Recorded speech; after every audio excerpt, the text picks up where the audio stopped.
नमस्कार प्यारे बच्चों। स्वागत है आप सबका आपके अपने इस यूट्यूब चैनल वीर कॉन्सेप्ट पे। कैसे हो आप सब? उम्मीद व आशा करते हैं कि सब स्वस्थ होंगे, मस्त होंगे और अपनी तैयारी को बहुत बेहतरीन तरीके से कर रहे होंगे। हम कर रहे हैं कंप्यूटर के फर्स्ट चैप्टर जो है इंट्रोडक्शन ऑफ कंप्यूटर, जो मैं आपको फाउंडेशन बैच में करवा रहा हूँ, उसके टॉप 25 प्रीवियस ईयर के क्वेश्चन। जिन बच्चों ने अभी तक फाउंडेशन बैच में इनरोल नहीं किया है, तो वो ऐप को डाउनलोड करके फाउंडेशन बैच में इनरोल कर लीजिए। कुछ एक डेमो वीडियो मैं आपको यूट्यूब पे भी प्रोवाइड करवा रहा हूँ, इसी यूट्यूब चैनल पर अगर आपने उनको नहीं देखा है, जैसे फर्स्ट चैप्टर की फर्स्ट क्लास मैंने यूट्यूब पे डाल रखी है, उसे देख के आप आइडिया लगा सकते हो कि किस प्रकार का कंटेंट आपको डिलीवर किया जा रहा है।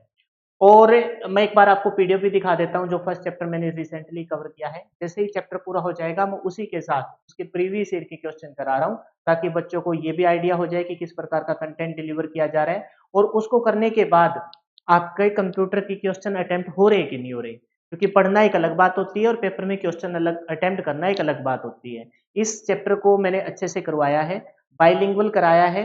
कौन-कौन से स्टैटिक क्वेश्चन इसमें बन सकते थे वो भी मैंने बताया है। Father of computer, mother of computer, father of modern computer, ये फर्स्ट क्लास थी जो मैंने यूट्यूब पे डाली थी। और सेकंड क्लास भी की पीडीएफ भी मैं दिखा दूंगा, कंप्यूटर साक्षरता दिवस, कंप्यूटर की डेफिनेशन। फिर हमने बताया कि भी इनपुट कैप्चा क्या होती है, कैप्चा के फुल फॉर्म पेपर में पूछी जाती है, strong captcha, most commonly use captcha, input output diagram full form भी पूछी जाती है और उससे रिलेटेड फैक्ट भी पूछे जाते हैं। फर्स्ट क्लास यहाँ तक थी। ये सेकंड क्लास की पीडीएफ है। इनपुट की डेफिनेशन, डाटा क्या होता है, इंस्ट्रक्शन क्या होती है, प्रॉपर तरीके से सिस्टमेटिक वे से पढ़ाया जा रहा है और बहुत नॉमिनल सा चार्ज रखा है। जो बच्चे सीईटी मेंस की तैयारी कर रहे हैं उनके लिए तो ये मतलब सोच लीजिए कि 10/10 को अचीव करने का टारगेट है। अगर आउट ऑफ सिलेबस आ जाता है तो उसका ना मेरा बस चलेगा ना आपका चलेगा, लेकिन फिर भी मैं बता रहा हूँ मोस्ट प्रोबेबली हम डाटा को कवर करेंगे, ज्यादा से ज्यादा पढ़ेंगे, रिलीवेंट पढ़ेंगे जो एग्जाम में पूछा जाए। फीचर्स ऑफ कंप्यूटर और फीचर से रिलेटेड कुछ मैंने पॉइंट बताए जो पेपर में डायरेक्ट पूछे जाते हैं। स्पीड क्या है, एक्यूरेसी क्या है, मेमोरी और स्टोरेज में क्या डिफरेंस है। फिर मैंने आपको बताया कि कंप्यूटर के डिसएडवांटेजेस क्या है और कंप्यूटर की एप्लीकेशन क्या है। तो इनसे रिलेटेड टॉप 25 प्रीवियस ईयर के क्वेश्चन मैं आज की इस क्लास में कवर करवा रहा हूँ। और ये जो बैच है बेटा, ये कंप्लीट बैच आपको मात्र मिल रहा है 399 में, जिसमें थ्योरी प्लस में एमसीक्यू प्लस में प्रीवियस ईयर के क्वेश्चन करवाए जा रहे हैं। तो जो बच्चा डेमो देखना चाहे वो यूट्यूब पे डेमो देख सकता है। और ये 25 क्वेश्चन आप लगा के देखिए। मेरे से जिस बच्चे से ने फाउंडेशन बैच में पढ़ा है उसका सिंगल क्वेश्चन भी गलत नहीं होगा और उसको ये रियलाइज होगा कि सर ये तो हमें आता है। लेकिन बेटा वो जो 2 घंटे हमने उस फाउंडेशन बैच की फर्स्ट चैप्टर में जो मेहनत की है उसके बलबूते पर आपको अब यहाँ आता हुआ मिलेगा और आपको एक क्वेश्चन अटेम्प्ट करने में मेरे ख्याल से 2 से 3 सेकंड लगेंगे। तो स्टार्ट करेंगे अपने सेशन को सरस्वती माता का नाम लेके, जय सरस्वती माँ। और जो बच्चा एनरोल करना चाहे तो वीर कॉन्सेप्ट प्ले स्टोर से डाउनलोड करके बैच में एनरोल कर सकता है। देखिए फर्स्ट क्वेश्चन क्या है, कंप्यूटिंग या फिर कंप्यूटर। क्वेश्चन है कंप्यूटिंग या कंप्यूटर के जनक किसे माना जाता है, फादर ऑफ कंप्यूटर बोलते हैं। इस एक क्वेश्चन के माध्यम से हम 3 से 4 क्वेश्चनों को कवर करेंगे। ये 25 नहीं है, ये सोच लीजिए 25 इंटू में 4, यानी कि 25 चौका 100 क्वेश्चनों को मैं यहाँ कवर कराऊंगा और बहुत अच्छे से कवर भी करेंगे। फर्स्ट क्वेश्चन का आंसर है कंप्यूटिंग के जनक यानी कि फादर ऑफ कंप्यूटर कौन है, चार्ल्स बेबेज। अब बात आती है कि चार्ल्स बेबेज ने क्या ऐसा किया कि जिसकी वजह से ये फादर ऑफ कंप्यूटर बने, यानी कि कंप्यूटर के जनक बने। तो ध्यान रखेंगे चार्ल्स बेबेज ने 1822 में 1822 में, है ना, ये इंग्लैंड के साइंटिस्ट समझ लीजिए, दार्शनिक, प्रोफेसर, है ना, बहुत सारे इनके अंदर गुण थे। इन्हीं गुणों में से एक अच्छा गुण अपने इस कंप्यूटर की मतलब विकास में इन्होंने दिया 1822 में। और इन्होंने बनाया जी डिफरेंस इंजन। क्या बनाया जी, डिफरेंस इंजन बनाया। हिंदी में भी डिफरेंस इंजन ही लिखा जाएगा, इंग्लिश में भी डिफरेंस इंजन और हिंदी में भी डिफरेंस इंजन लिखा जाएगा। इस डिफरेंस इंजन की क्या खास बात थी, इस डिफरेंस इंजन की खास बात ये थी बेटा कि ये दशमलव के बाद 20 अंकों तक गणना करने में, दशमलव के बाद कितने अंकों तक, 20 अंकों तक गणना करने में सक्षम था। डेसिमल पॉइंट होता है ना, जैसे 1.2345678, ऐसा कुछ 20 अंकों तक गणना करने में सक्षम था। इससे पहले भी कंप्यूटर के क्षेत्र में बहुत सारे विकास हुए, लेकिन उनमें से उस दौरान का 1822 की बात है, आज से सोच के देखो कितना पुराना टाइम रहा होगा और वहां इतनी टेक्नोलॉजी नहीं होती थी। उस दौरान में इनका ये डिफरेंस इंजन 20 अंकों तक गणना करने में सक्षम था। इस वजह से चार्ल्स बेबेज को फादर ऑफ कंप्यूटर कहा गया। इसी का अपडेटेड वर्जन क्या आता है, 1833, है ना। इस वैसे तो 1833 में बने एनालिटिकल इंजन की वजह से बोला जाता है, लेकिन उसकी शुरुआत डिफरेंस इंजन से हो गई थी। आपसे क्वेश्चन तो यही पूछा जाएगा कि फादर ऑफ कंप्यूटर कौन है, ये तो मैं एक्स्ट्रा फैक्ट बता रहा हूँ आपको। तो इन्होंने क्या बनाया था, इन्होंने बनाया था डिफरेंस इंजन का अपडेटेड वर्जन, जिसे हम क्या बोलते हैं, एनालिटिकल। एनालिटिकल एनालिटिकल इंजन बनाया। इस एनालिटिकल इंजन की खास बात ये थी कि वो है ना कि ये एनालिटिकल इंजन दशमलव के बाद 50 अंकों तक, कितने अंकों तक, 50 अंकों तक गणना करने में सक्षम था। कितने अंकों तक, 50 अंकों तक गणना करने में सक्षम था। इन दोनों के अंदर बहुत सारे फीचर्स थे, किस प्रकार से ये स्टोर करता था, पंचमार्क का प्रयोग करते थे, वो सारा कुछ हम पढ़ेंगे हिस्ट्री, जनरेशन एंड क्लासिफिकेशन के जब क्वेश्चन लगाएंगे उसके अंदर। अच्छा, इस एनालिटिकल इंजन के लिए किसी ने एक प्रोग्राम लिख दिया। किसी ने क्या लिख दिया, प्रोग्राम लिख दिया। इस एनालिटिक इंजन के लिए फर्स्ट टाइम किसी ने प्रोग्राम लिखा, और प्रोग्राम लिखने वाली इन्हीं की एक फ्रेंड थी जिनका नाम था एडा लवलेस। ये प्रोग्राम किसने लिखा, एडा लवलेस ने लिखा है। इन्हीं की एक फ्रेंड थी एडा लवलेस। याद कैसे करेंगे सर, चार्ल्स बेबेज, बेबेज में बेबी शब्द आया और बेबी को लव कौन करता है, एडा लवलेस करते हैं। चार्ल्स लवलेस ये इसी एनालिटिकल इंजन के लिए फर्स्ट टाइम प्रोग्राम लिखती है, और इस वजह से चार्ल्स बेबेज को, किसको, चार्ल्स बेबेज को मदर ऑफ कंप्यूटर कहा जाता है। तो ये दो क्वेश्चन तो ये हो गए। एक क्वेश्चन में एक्स्ट्रा और भी लिखाता हूं आपको। एक तो क्वेश्चन बन गया फादर ऑफ कंप्यूटर कौन है, father of computer, father of computer कौन है। एक तो क्वेश्चन ये बन गया, ठीक है। ये तो हमने सर अच्छे से कवर कर लिया कि फादर ऑफ कंप्यूटर है वो आपके कौन है, चार्ल्स बेबेज है। कौन है, चार्ल्स बेबेज। किसके लिए है, तो ध्यान रखेंगे इन्होंने दो विशेष योगदान दिए। एक तो रहा कौन सा, डिफरेंस इंजन। एक तो रहा डिफरेंस इंजन 1822 में, और दूसरा रहा एनालिटिकल इंजन कब, 1833 में। फिर बात आती है कि मदर ऑफ कंप्यूटर कौन है। मदर ऑफ कंप्यूटर कौन है, मैं अभी पीछे लिख के आया हूं।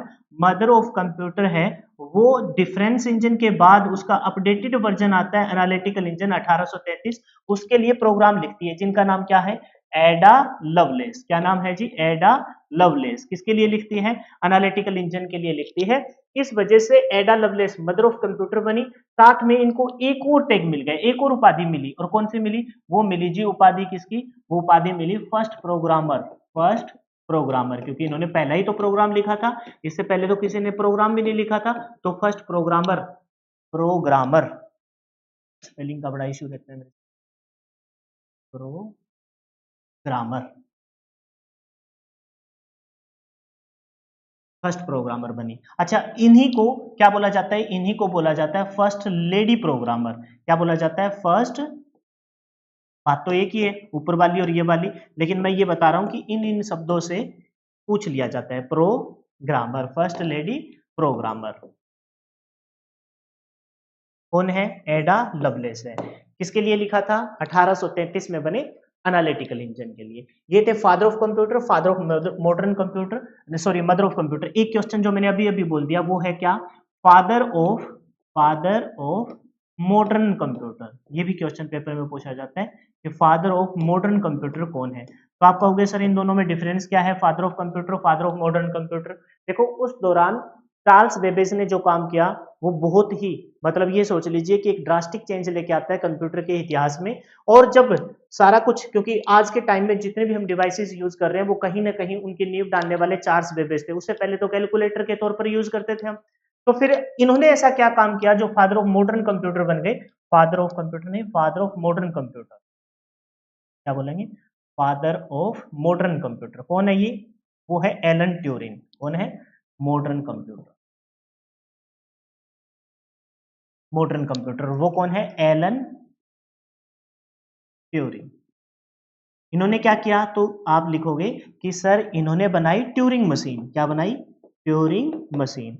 और ये जो ट्यूरिंग मशीन है ये आज के टाइम में जितने भी हम डिजिटल कंप्यूटर के रूप देख रहे हैं उनमें कहीं ना कहीं विकास की दर को तेज करने में इस ट्यूरिंग मशीन का बहुत विशेष योगदान रहा है। इन सब के अंदर क्या क्या फीचर्स थे, कैसे ये प्रयोग किए जाते थे, कौन सी लैंग्वेज का प्रयोग करते थे, वो सारा का सारा डिटेल से हम हिस्ट्री, जनरेशन एंड क्लासिफिकेशन वाले चैप्टर में देखेंगे। तो हमें तीन साइंटिस्ट के नाम याद रखने हैं। पहले साइंटिस्ट का नाम क्या है, चार्ल्स बेबेज जो फादर ऑफ कंप्यूटर है, एडा लवलेस जो मदर ऑफ कंप्यूटर है, और एलन ट्यूरिंग जो क्या है, फादर ऑफ मॉडर्न कंप्यूटर है। क्या कहेंगे, फादर ऑफ मॉडर्न कंप्यूटर है। ये तीन नाम आपको ध्यान रखने हैं। क्लियर है।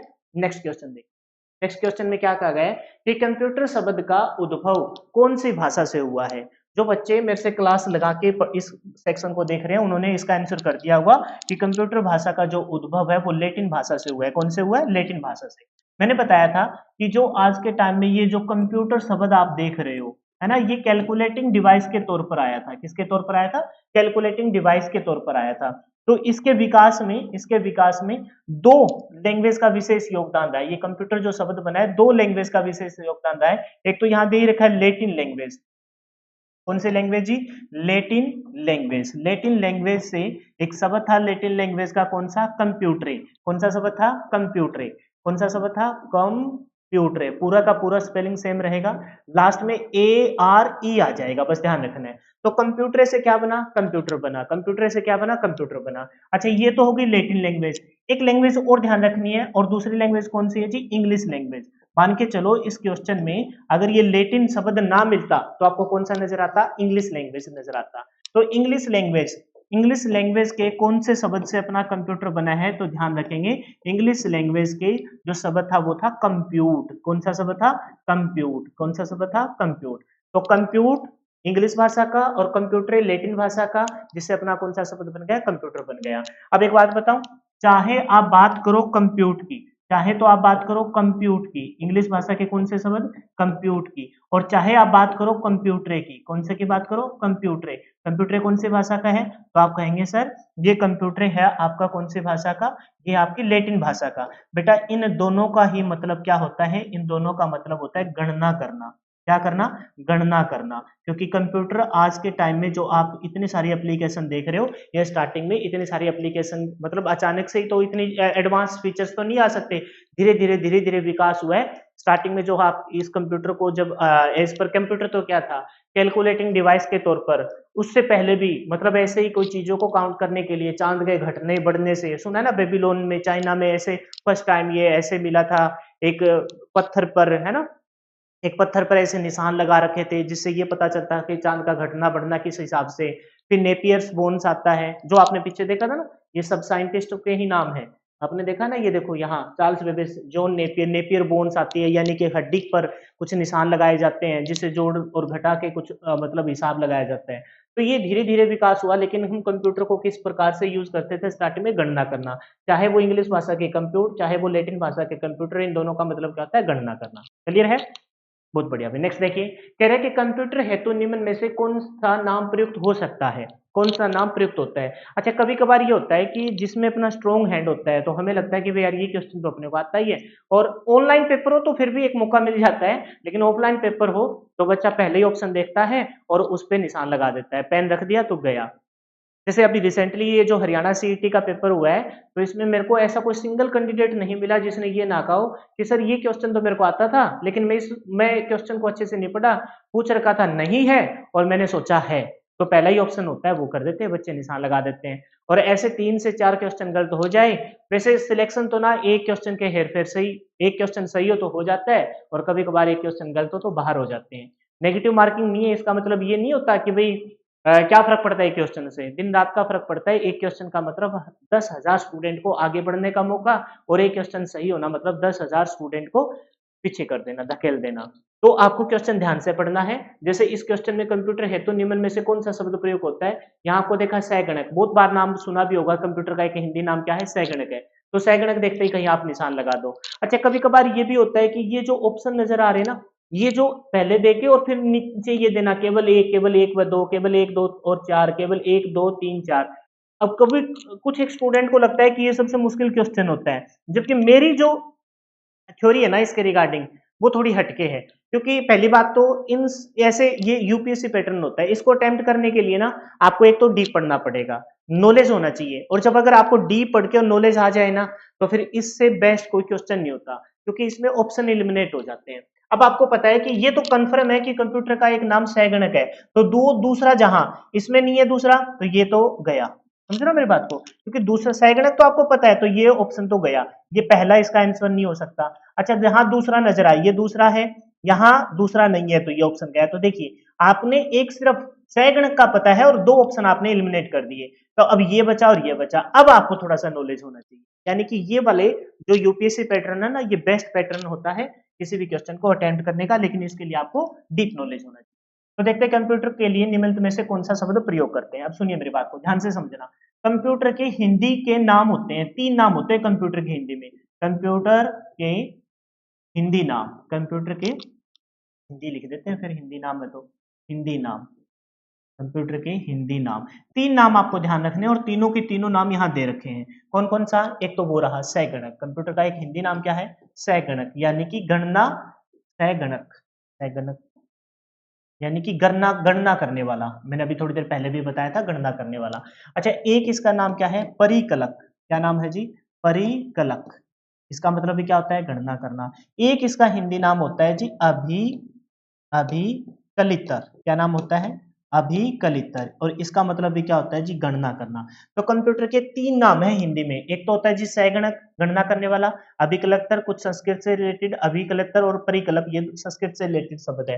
तो इसका मतलब ये हुआ, ये हिंदी नाम है। और पहला ऑप्शन देखिए, गणनक यंत्र, गणना करने वाला यंत्र क्या कहलाता है? गणनक यंत्र कहलाता है। यानी कि पहला ऑप्शन भी सही हो गया, सेकंड ऑप्शन भी सैगणक हिंदी नाम है, परिकलक भी हिंदी नाम है और अभिकलतर भी हिंदी नाम है। यानी कि ऑप्शन नंबर 1, 2, 3 और 4 सही है। यानी कि ऑप्शन नंबर डी आपका बिल्कुल सही रहेगा। इसमें लिख रखा है 1, 2, 3 और 4 बिल्कुल सही। समझ गए मेरी बात को? तो ये वाले क्वेश्चन अटेम्प्ट करने के लिए आपको थोड़ा सा नॉलेज होना चाहिए। वो तभी पॉसिबल है जब आपने अच्छे से पढ़ा हो। और उस अच्छे से पढ़ाने के लिए ये मत सोचना सर अपने कोर्स की प्रमोशन कर रहे हैं। भाई मेरा मकसद नो डाउट आपको पढ़ाने के साथ साथ खुद की लाइवलीहुड को मेंटेन करने के लिए कुछ ना कुछ कमाना जरिया है। लेकिन 399 आपने परी निकाला है, मेंस की तैयारी कर रहे हो, तो मेरे ख्याल से कोई ज्यादा नहीं है, है ना? 400 रुपए कोई ज्यादा नहीं है। और 10 नंबर में से अगर आप मेरे साथ साथ थ्योरी करते हो, रिवीजन करते हो, प्रीवियस ईयर के क्वेश्चन लगाते हो, यथासंभव सारे के सारे क्वेश्चन मैं कराऊंगा। फिर भी कोई क्वेश्चन रह जाता है तो उसके लिए थोड़ा बहुत आप एक्स्ट्रा एफर्ट लगा के और प्रीवियस ईयर के क्वेश्चन करते हो, विश्वास दिलाता हूँ सिंगल क्वेश्चन भी आपका गलत नहीं होगा। बस आपको कंटिन्यूटी बना के रखनी पड़ेगी और मेरे साथ मेहनत करनी पड़ेगी। नेक्स्ट क्वेश्चन देखिए, ये सारे के सारे क्वेश्चन मैंने कराए हैं, है ना? लेकिन ये मैं करा क्यों रहा हूं? मैं ये बता रहा हूं कि देखो बेटा, इस प्रकार से पेपर में क्वेश्चन पूछा गया है और आपको डेफिनेटली आएगा अगर आपने ध्यान से पढ़ा हो तो। बोला है कि कंप्यूटर साक्षरता दिवस कब बनाया जाता है? 2 तो है, ये तो कंफर्म है। फिर जब अच्छे से नहीं पढ़ा ना तो ये मन में संदेह चलता है कि सर वो 2 नवंबर था या फिर वो 2 दिसंबर था। तो ध्यान रखिए, कंप्यूटर साक्षरता दिवस कब बनाया जाता है? 2 दिसंबर को बनाया जाता है। इसके रिगार्डिंग कुछ फैक्ट भी मैंने बताए थे। इसकी शुरुआत, है ना, एनआईआईटी यानी कि national institute of information technology, national institute of information technology. देखिए कैसे चीजों को घुमा फिरा के पेपर में पेश किया जाता है, वो चीज आप समझिए। ये जो national institute of information technology है, इसने 1981 में कंप्यूटर के प्रति जागरूकता फैलाने के लिए क्या स्टार्ट किया था? कंप्यूटर साक्षरता दिवस स्टार्ट किया था। क्या स्टार्ट किया था जी?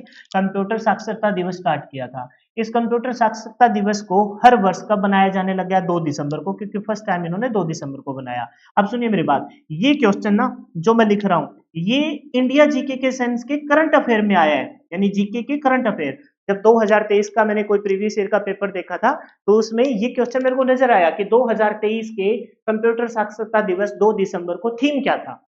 समझ गए मेरी बात को? है तो कंप्यूटर का क्वेश्चन लेकिन करंट अफेयर में बन गया जब 2023 का एग्जाम चल रहा था। 2024 के स्टार्टिंग में आया था ये क्वेश्चन। तो 2023 के जो कंप्यूटर साक्षरता दिवस जो national institute of information technology के द्वारा 1981 में स्टार्ट किया गया, उसका जो थीम था 2023 में, वो था परिवर्तनशील विश्व के लिए, परिवर्तनशील विश्व के लिए क्या करना? साक्षरता को बढ़ावा देना। कौन सी साक्षरता? यहाँ कोई और साक्षरता की बात नहीं हो रही, वो बात हो रही है कंप्यूटर साक्षरता की। तो 2023 वाला भी मैं लिखता हूं और 2024 वाला भी लिखता हूं मैं। 2023 वाला क्या था? 2023 वाला था परिवर्तनशील, परिवर्तनशील क्या हो रहा है? परिवर्तनशील, परिवर्तनशील हो रहा है क्या? विषव, परिवर्तनशील विषव के लिए किसको बढ़ावा देना? साक्षरता को बढ़ावा देना। कौन सी साक्षरता? कंप्यूटर साक्षरता के लिए साक्षरता को बढ़ाना, बढ़ावा देना है, लेकिन यहाँ स्पेस कम है तो मैंने बढ़ाना लिख दिया। ये क्वेश्चन पूछा गया कैसे? करंट अफेयर में। तो अब भाई 2023 का पूछा है तो 2024 का भी पता होना चाहिए। 2024 का सर 2025 का भी बता दो। अरे 25 की डेट ही नहीं आई, मैं कहां से बता दूं? 2 दिसंबर को बनाया जाता है। तो इसके लिए है डिजिटल डिजिटल के माध्यम से, डिजिटल के माध्यम से, क्योंकि आपको पता है सारा डिजिटल चल रहा है, माध्यम से पीढ़ियों का, पीढ़ियों को सशक्त बनाना, सशक्त बनाना, या करना भी लिख सकते हो, बनाना। ये है 2024 का थीम। समझ गए मेरी बात को? क्वेश्चन कुछ इस प्रकार से पूछे जाएंगे आते हुए भी। अच्छा, कभी कभार ऐसा भी होता है यार ये क्वेश्चन क्या पूछा जाएगा, समझ रहे हो ना? तो और ये फील भी किया होगा तुमने, अगर तुम कम्पिटिटिव एग्जाम की तैयारी कर रहे हो और कोई अभी रिसेंटली पेपर दे के आए हो, तो बहुत सारे क्वेश्चन ये सोच के छोड़ दिए होंगे कि यार ये क्या पूछा जाएगा। लेकिन भाई आने को कहीं से भी आ सकता है, जीके में आ सकता है, करंट में आ सकता है, और कोई भी चीज किसी भी प्रकार से पूछी जा सकती है। चीजों को इग्नोर मत किया करो। कंप्यूटर है आंकड़ों के स्टोरेज वाली एक सक्षम डिवाइस।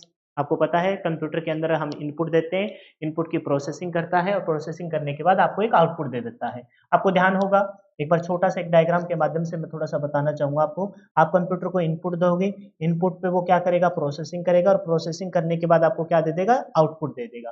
कंप्यूटर को दिया जाने वाला कोई भी डाटा क्या कहलाता है, इनपुट कहलाता है। क्या कहलाता है, इनपुट। ये इनपुट किसके द्वारा दी जाती है, यूजर के द्वारा। अच्छा, ये यूजर है, आपको मैंने बताया था क्लास में दो प्रकार से अलग अलग कर सकते हो। एक तो रहता है यूजर जिसमें ह्यूमन बींग्स आता है, और दूसरा कौन हो गया, रोबोट या मशीन हो गई। और इन दोनों के बीच में विभेद पैदा करने के लिए हम किसका प्रयोग करते हैं, इन दोनों के बीच में हम विभेद पैदा करने के लिए हम यूज करते हैं जी कैप्चा नामक डिवाइस। और कैप्चा की फुल फॉर्म भी मैंने आपको अच्छे से दिखाई थी, जो एग्जाम में पूछी गई है। वो है कंप्लीटली ऑटोमेटिक, कंप्लीटली ऑटोमेटिक कौन सा टेस्ट है, पब्लिक ट्यूरिंग टेस्ट, है ना। To tell us computer and human apart, दोनों अलग अलग है। तो इनपुट देंगे, इनपुट के बाद क्या होगी, प्रोसेसिंग होगी, और प्रोसेसिंग होने के बाद कंप्यूटर आपको क्या दे देगा, एक आउटपुट दे देगा। और वो आउटपुट भी किसको देगा, यूजर को देगा। वो आउटपुट भी किसको देगा, यूजर को देगा। तो आपको पता है कि जो इनपुट को देंगे वो डाटा प्रोसेसिंग होने के बाद स्टोर किया जाएगा। तो यही तो बोला ना। अच्छा, इनपुट के तौर पर आप कंप्यूटर को क्या देते हो, इनपुट के तौर पर आप कंप्यूटर को डाटा देते हो, और ये डाटा आपका अस्थायी होता है। इस डाटा से काम लेने के लिए आप साथ में क्या देते हो, साथ में आप देते हो जी इंस्ट्रक्शन।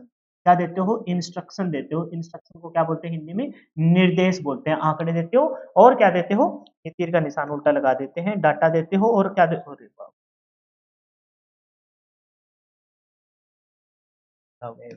इंस्ट्रक्शन दे, डाटा देते हो, और उस डाटा से काम करवाने के लिए आप साथ में क्या देते हो, इंस्ट्रक्शन देते हो। तो कंप्यूटर को इनपुट के तौर पे क्या दिया जाता है, इनपुट के तौर पे आपको दिया जाता है जी डाटा और इंस्ट्रक्शन।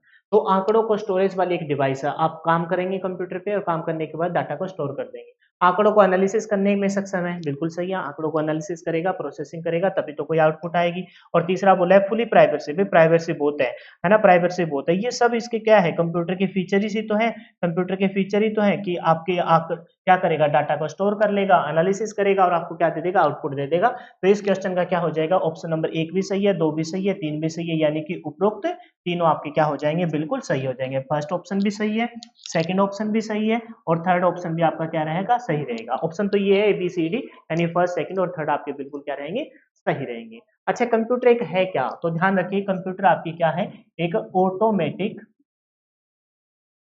मैटिक इलेक्ट्रॉनिक मशीन है।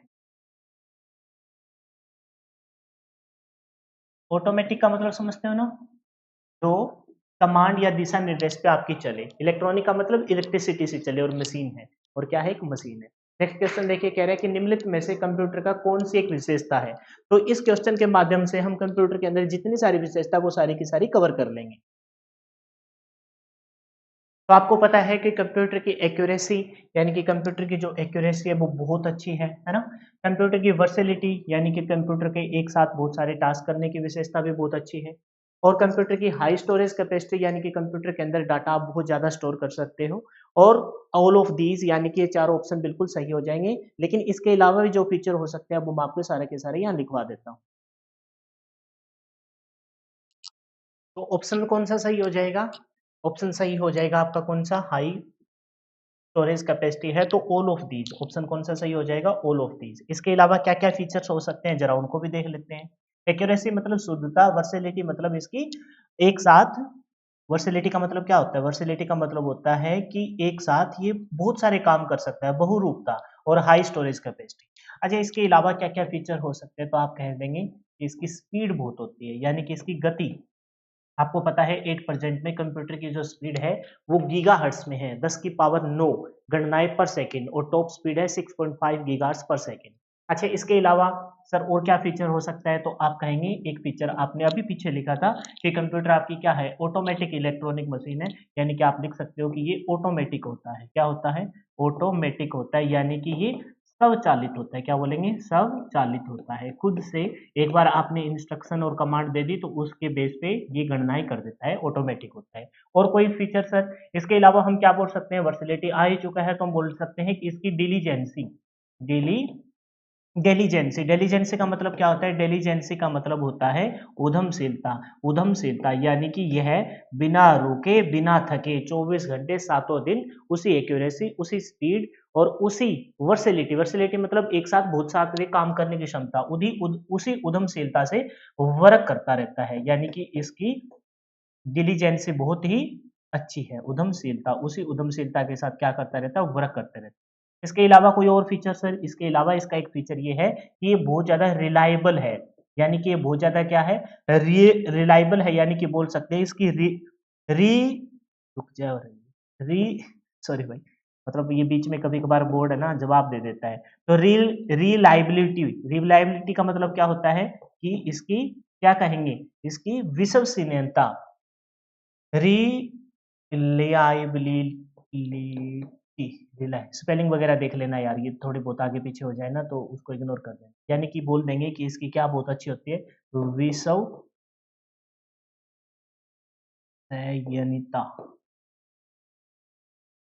मतलब कि इसकी आउटपुट पर तुम आंख बंद करके विश्वास कर सकते हो अगर आपने इनपुट अच्छी दी है तो। अच्छा, स्टोरेज कैपेसिटी से रिलेटेड ये दो पॉइंट होते हैं यहाँ। एक तो होती है इसकी मेमोरी, एक तो होती है जी मेमोरी। मेमोरी का मतलब क्या होता है? स्मृति, यानी कि इसकी याद करने की क्षमता बहुत अच्छी होती है। और दूसरा पॉइंट लिख रखा है यहाँ स्टोरेज कैपेसिटी। मेमोरी एक अलग चीज है और स्टोरेज कैपेसिटी एक अलग चीज है, इस बात से तुम थोड़ा सा वाकिफ हो जाओ कि मेमोरी का मतलब होता है कि प्रोसेसिंग या प्रोसेसिंग होने से पहले या प्रोसेसिंग के दौरान डाटा को कहीं टेम्परेरी स्टोर करना, प्राइमरी मेमोरी में स्टोर करना, वो तो होता है मेमोरी। और जब डाटा आपका प्रोसेस हो जाए, प्रोसेस होने के बाद जब आपको परमानेंटली कंप्यूटर में स्टोर करना होता है तो वो होता है स्टोरेज। इसमें आप hard disk, pen drive, CD, DVD कोई भी प्रकार की डिवाइस का प्रयोग कर सकते हैं। अच्छा, स्पीड से रिलेटेड, या फिर मैं नेक्स्ट पेज पे लिखा हूँ यही लिखा देता हूँ, स्पीड से रिलेटेड कुछ एक पॉइंट लिखना चाहो तो लिख सकते हो। आज के टाइम में जो कंप्यूटर की टॉप स्पीड है वो 6.5 गीगाहर्ट्ज है। अब यहाँ से दो चीजें क्लियर हो गई, एक तो ये कि कंप्यूटर की स्पीड है वो हर्ट्ज में मापते हैं, दूसरी बात आज के टाइम में, प्रेजेंट टाइम में जो टॉप स्पीड है, ये डाटा बदलता रहता है, प्रेजेंट टाइम में जो स्पीड इसकी पहुंच गई है वो कितनी पहुंच गई है? वो पहुंच गई है 6.5। और गीगा, गीगा का मतलब होता है, इस बात को थोड़ा खोल के लिखना चाहो तो 6.5 इंटू 10⁹ कैलकुलेशन पर सेकंड, गणनाएं पर सेकंड। इस स्पीड से ये आपकी क्या कर सकता है? कैलकुलेशन कर सकता है। दूसरी बात ऑटोमेटिक का पता ही है तुमको सारे। एक इसकी है कि भाई इसकी क्या था? वर्सेलिटी बहुत अच्छी है। वर्सेलिटी का मतलब समझते हो ना, यानी कि इसकी बहुरूपता बहुत अच्छी है। बहुरूपता मतलब एक साथ बहुत सारे काम कर सकता है। और कोई फीचर्स में अगर डालना चाहो तो एक चीज और ध्यान रखना, कंप्यूटर है वो जी आई जी ओ फंक्शन पे काम करता है। इस GIGO की फुल फॉर्म लिख लीजिए, वो है गार्बेज इन, क्या बोलेंगे? गार्बेज इन, ये पेपर में आया हुआ क्वेश्चन है। गार्बेज आउट, गार्बेज आउट, यानी कि कंप्यूटर को अगर आपने इनपुट शुद्ध दी है तो आउटपुट डेफिनेटली क्या आएगी? शुद्ध ही आएगी। तो कंप्यूटर अपना किस फंक्शन पे काम करता है? तो कहेंगे garbage in garbage out function पे काम करता है। ये सारे के सारे क्या है? कंप्यूटर के फीचर्स है। सारे के सारे क्या है? कंप्यूटर के फीचर्स है। नेक्स्ट क्वेश्चन देखिए, बोल रहा है कि कंप्यूटर की बौद्धिक क्षमता यानी कि IQ, IQ मतलब बोले तो इंटेलिजेंसी, यानी कि इंटेलिजेंसी क्वेश्चन कितना होता है? 100%, 0, 1000%, 10%। पता है ये क्वेश्चन मैं अगर 10 रैंडमली बच्चों को दूं तो उसमें से 9 बच्चे गलत कर देंगे, क्योंकि उनको लगता है कि कंप्यूटर की जो शुद्धता है मतलब उसी के सेंस में इसका आंसर कर देंगे। आईक्यू क्या बता देंगे? भाई कंप्यूटर का आईक्यू तो 100% है। कंप्यूटर का आईक्यू क्या है? 100% है।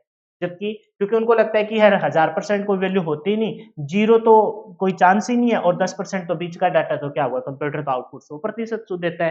तो 9 बच्चों का 10 में से ये क्वेश्चन गलत हो जाता है। एक्चुअल में यहाँ आईक्यू का मतलब है कि भाई कंप्यूटर का खुद का आईक्यू क्या है? तो ध्यान रखेंगे कंप्यूटर का खुद का जो आईक्यू है वो होता है 0%। क्या होता है? 0%। फिर इस बात का मतलब क्या है कि इस बात का मतलब ये है कि बेटा कि कंप्यूटर खुद से कोई दिमाग नहीं लगाता, कंप्यूटर खुद से कोई दिमाग नहीं लगाता, इसकी खुद की कोई फीलिंग नहीं होती। कंप्यूटर को आपने जो टास्क दे दिया उसी को परफॉर्म करता है, जो टास्क दे दिया उसी को परफॉर्म करता है, यानी कि कंप्यूटर का आईक्यू लेवल क्या होता है, कंप्यूटर का आईक्यू लेवल होता है जी 0। तो ऑप्शन नंबर कौन सा सही रहेगा, ऑप्शन नंबर बी सही रहेगा। इस क्वेश्चन के साथ ना और क्या क्या डिसएडवांटेजेस हो सकते हैं कंप्यूटर के, उनको भी कवर कर लिया जाए। अगर आईक्यू पूछा है तो बाकी चीजें भी पूछी जा सकती है। तो पहला ही पॉइंट तो ये हो जाएगा कि कंप्यूटर की, इसको थोड़ा इरेज करके मैं अच्छे से लिख देता हूँ, कि कंप्यूटर के अंदर कोई भी इंटेलिजेंसी नहीं होती, कंप्यूटर के अंदर कोई भी इंटेलिजेंसी नहीं होती। तो क्या बोलेंगे, नो इंटेलिजेंसी। यही जो आईक्यू वाला शब्द है ना, इसको प्रॉपर शब्दों में अगर लिखा जाए तो कंप्यूटर के डिसएडवांटेज लिख रहा हूं मैं, तो पहला ही पॉइंट क्या हो जाएगा कि कंप्यूटर के अंदर कोई भी इंटेलिजेंसी नहीं होती, नो इंटेलिजेंसी,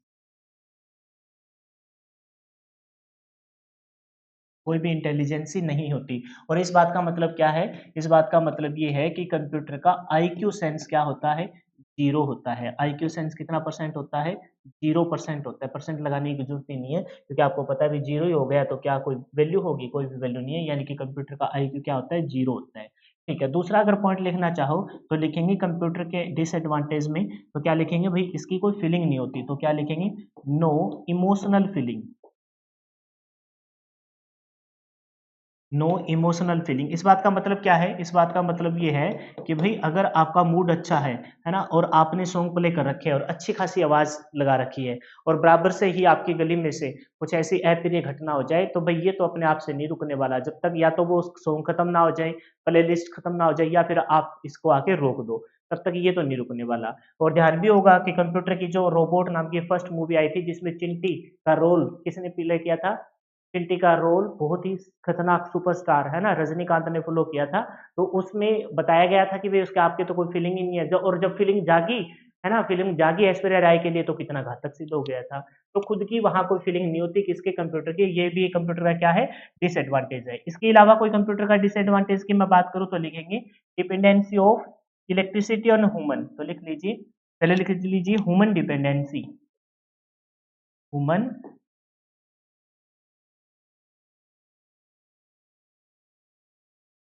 डिपेंडेंसी, यानी कि मानव निर्भरता, मानव निर्भरता, यानी कि इंसान के द्वारा दिए गए इंस्ट्रक्शन के अनुसार ये काम करता है। अगर इंसान के द्वारा कोई भी इंस्ट्रक्शन ना दिए जाए तो ये एक हार्डवेयर का बक्सा बन के रह जाता है, इसका कोई भी यूज नहीं है। और ह्यूमन डिपेंडेंसी के साथ साथ अगर इंसान हो और इलेक्ट्रिसिटी ना हो तो भी बात नहीं बनेगी। ये किसके ऊपर डिपेंड है, तो डिपेंडेंसी ऑफ ऑन इलेक्ट्रिसिटी, क्या लिखेंगे, डिपेंडेंसी ऑफ इलेक्ट्रिसिटी, किस पे निर्भर है ये, इलेक्ट्रिसिटी पर निर्भर है। अगर इलेक्ट्रिसिटी नहीं है तो आपका ये किसी भी काम का नहीं है, डिपेंडेंसी ऑफ इलेक्ट्रिसिटी। एक सबसे खतरनाक पॉइंट जो आप लिखना चाहो तो लिख लीजिए, क्या है, वो है जी हैकिंग। एक तो लिख लीजिए वायरस, वायरस से बहुत ज्यादा पीड़ित रहता है ना। और एक पॉइंट लिख लीजिए भाई, क्या, हैकिंग, यानी कि हैकिंग से ही साइबर क्राइम लिख लीजिए, हैकिंग प्रॉपर शब्द नहीं है, क्या लिखेंगे, साइबर क्राइम। उस हैकिंग से ही किसकी तरफ चला जाएगा, साइबर क्राइम। तो ये सारे के सारे क्या है, ये सारे के सारे आपके कंप्यूटर के डिसएडवांटेजेस हैं। एडवांटेजेस तो नो डाउट इतने सारे हैं कि आज के टाइम में कंप्यूटर हर एक आम इंसान की जरूरत बन गया है, लेकिन कुछ एक डिसएडवांटेजेस है। और उसमें से वही डिसएडवांटेज जो पेपर में गलत होता है वो है कंप्यूटर की बौद्धिक क्षमता, आईक्यू लेवल क्या है, तो कंप्यूटर का आईक्यू लेवल क्या है, 0 है। क्यों, क्योंकि कोई भी इसकी खुद की फीलिंग्स नहीं है। टेक्स्ट एंड निम्नलिखित में से कौन सी विशेषता कंप्यूटर की वर्सिलिटी, वर्सिलिटी समझते हो ना, वर्सिलिटी का मतलब क्या होता है, जो मैं रिसेंटली आपको बता के आया हूँ कि कंप्यूटर की वर्सिलिटी का मतलब यह है कि कंप्यूटर की आउटपुट हमेशा क्या रहेगी, 100% शुद्ध रहेगी। वर्सिलिटी को बताता है तो क्या कहेंगे कि वर्सिलिटी की विशेषता के रूप में निरूपित किया जाता है बिना थके या वेरियत, बिना थके कोई थकावट नहीं है, और वेरियत, बोरियत मतलब थोड़े टाइम के बाद ये बोलना यार मैं तो बोर हो गया, एक घंटों तक काम का कर पाना, बड़ी मात्रा में डाटा को संग्रहित करना। अच्छा ये समझो, बड़ी मात्रा में डाटा को संग्रहित करना अगर प्रोसेसिंग के बाद हो रहा है तो किसके अंदर जाएगा, स्टोरेज डिवाइस के अंदर जाएगा। किसके अंदर जाएगा जी, स्टोरेज डिवाइस के अंदर जाएगा, है ना। बड़ी मात्रा में डाटा को स्टोर करना स्टोरेज डिवाइस के अंदर जाएगा। और स्टोरेज डिवाइस के अंदर ध्यान रखना परमानेंट डाटा जाता है। कौन सा डाटा जाता है जी, परमानेंट, स्थाई लिख देता हूं, परमानेंट डाटा जाता है, स्थायी डाटा जाता है। और अस्थायी डाटा किसके अंदर जाता है, तो वो आपका मेमोरी के अंदर जाता है। और उसमें मेमोरी में कौन रोल प्ले करता है, रैम और रोम प्ले करते हैं। ध्यान है ना सबको, बाकी सारा कुछ आ जाएगा। स्थायी डाटा जाता है, कौन सा डाटा जाता है जी, स्थायी डाटा जाता है। किसके अंदर जाता है, परमानेंट स्टोरेज के डिवाइस। काम की सटीकता, यानी कि काम को 100% शुद्ध करना। और ये काम की सटीकता से रिलेटेड ही बताया था मैंने। ये कब पॉसिबल है, जब आप GIGO, garbage in garbage out के फंक्शन पे काम करो। फुल फॉर्म आप लिख चुके हो, इसके लिए पॉइंट लिख लीजिए। अगर आपकी इनपुट, अगर बेटा आपकी इनपुट क्या हो, प्योर हो, इनपुट आपकी क्या हो, शुद्ध हो, तो नो डाउट अगर आपकी आउटपुट भी फिर क्या आने वाली है, आउटपुट भी आपकी 100% शुद्ध आने वाली है। क्योंकि आपने इनपुट पे कोई गड़बड़ नहीं की, तो आउटपुट पे भी कोई गड़बड़ नहीं होगी। यानी कि कंप्यूटर के द्वारा कोई भी गलती होती है, कोई भी आउटपुट अगर गलत आती है, तो नो डाउट वो किसकी वजह से आती है, ह्यूमन एरर की वजह से आती है। किसकी वजह से आती है, ह्यूमन एरर की वजह से आपकी, यानी कि मानव त्रुटि की वजह से, किसकी त्रुटि की वजह से, मानव त्रुटि की वजह से आपकी क्या हो सकती है, आउटपुट गलत हो सकती है। अदरवाइज कंप्यूटर खुद से कोई गलती नहीं करता, अगर आपने इंस्ट्रक्शन सही दिए तो। एक साथ मल्टी वर्क करने की क्षमता है, ये मल्टी वर्क करने की क्षमता को हम क्या कहते हैं, मल्टी वर्क करने की क्षमता को हम क्या कहते हैं, इसको बोलते हैं जी वर्सेटाइल। क्या बोलते हैं जी, वर्सेटाइल। वर्सेटाइल का मतलब बहुरूपता। मल्टी वर्क करने की क्षमता को क्या कहते हैं, वर्सेलिटी बोलते हैं। क्या बोलते हैं जी, वर्सेटिलिटी बोलते हैं, यानी कि बहुरूपता। विशेषता को बताता है तो वो कौन सी है, बहुरूपता। यानी कि यह एक साथ बहुत सारे कामों को कर सकता है, बिना रुके, बिना थके, है ना, और बिना किसी बोरियत के बहुत सारे कामों को कर सकता है। इसी वजह से कंप्यूटर की एक विशेषता क्या है, वो है वर्सेलिटी। एक तो पहले तो ये बहुरूपता शब्द को सही कर लीजिए, और फिर ऊपर वाले पॉइंट पे भी आएंगे, वो भी आप कहोगे सर इसी से रिलेटेड था, वो इससे रिलेटेड नहीं है, वो अलग है। तो ये क्या हो गया, बहुरूपता, रूपता, बहुरूपता। तो अपना पहले तो ये देख लीजिए आंसर कौन सा सही हो जाएगा, ऑप्शन नंबर आपका डी बिल्कुल सही हो जाएगा। जो क्या बताता है, जो बताता है जी एक साथ मल्टी वर्क करने का, वर्सिलिटी को बताता है ना। निम्नलिखित में से कौन सी विशेषता कंप्यूटर की वर्सिलिटी विशेषता को बताती है, तो वो बताती है एक साथ मल्टीटास्क को करना। अब ऊपर है बिना थके या बोरियत के, या बोरियत के कई घंटे तक, 24 घंटे सातों दिन, 24 घंटे सातों दिन वर्क करना, है ना, उसी वर्सेलिटी के साथ, उसी एक्यूरेसी के साथ, उसी स्पीड के साथ। तो मैंने बताया ना था, इसके लिए हम किसका यूज करते हैं, डिलीजेंसी।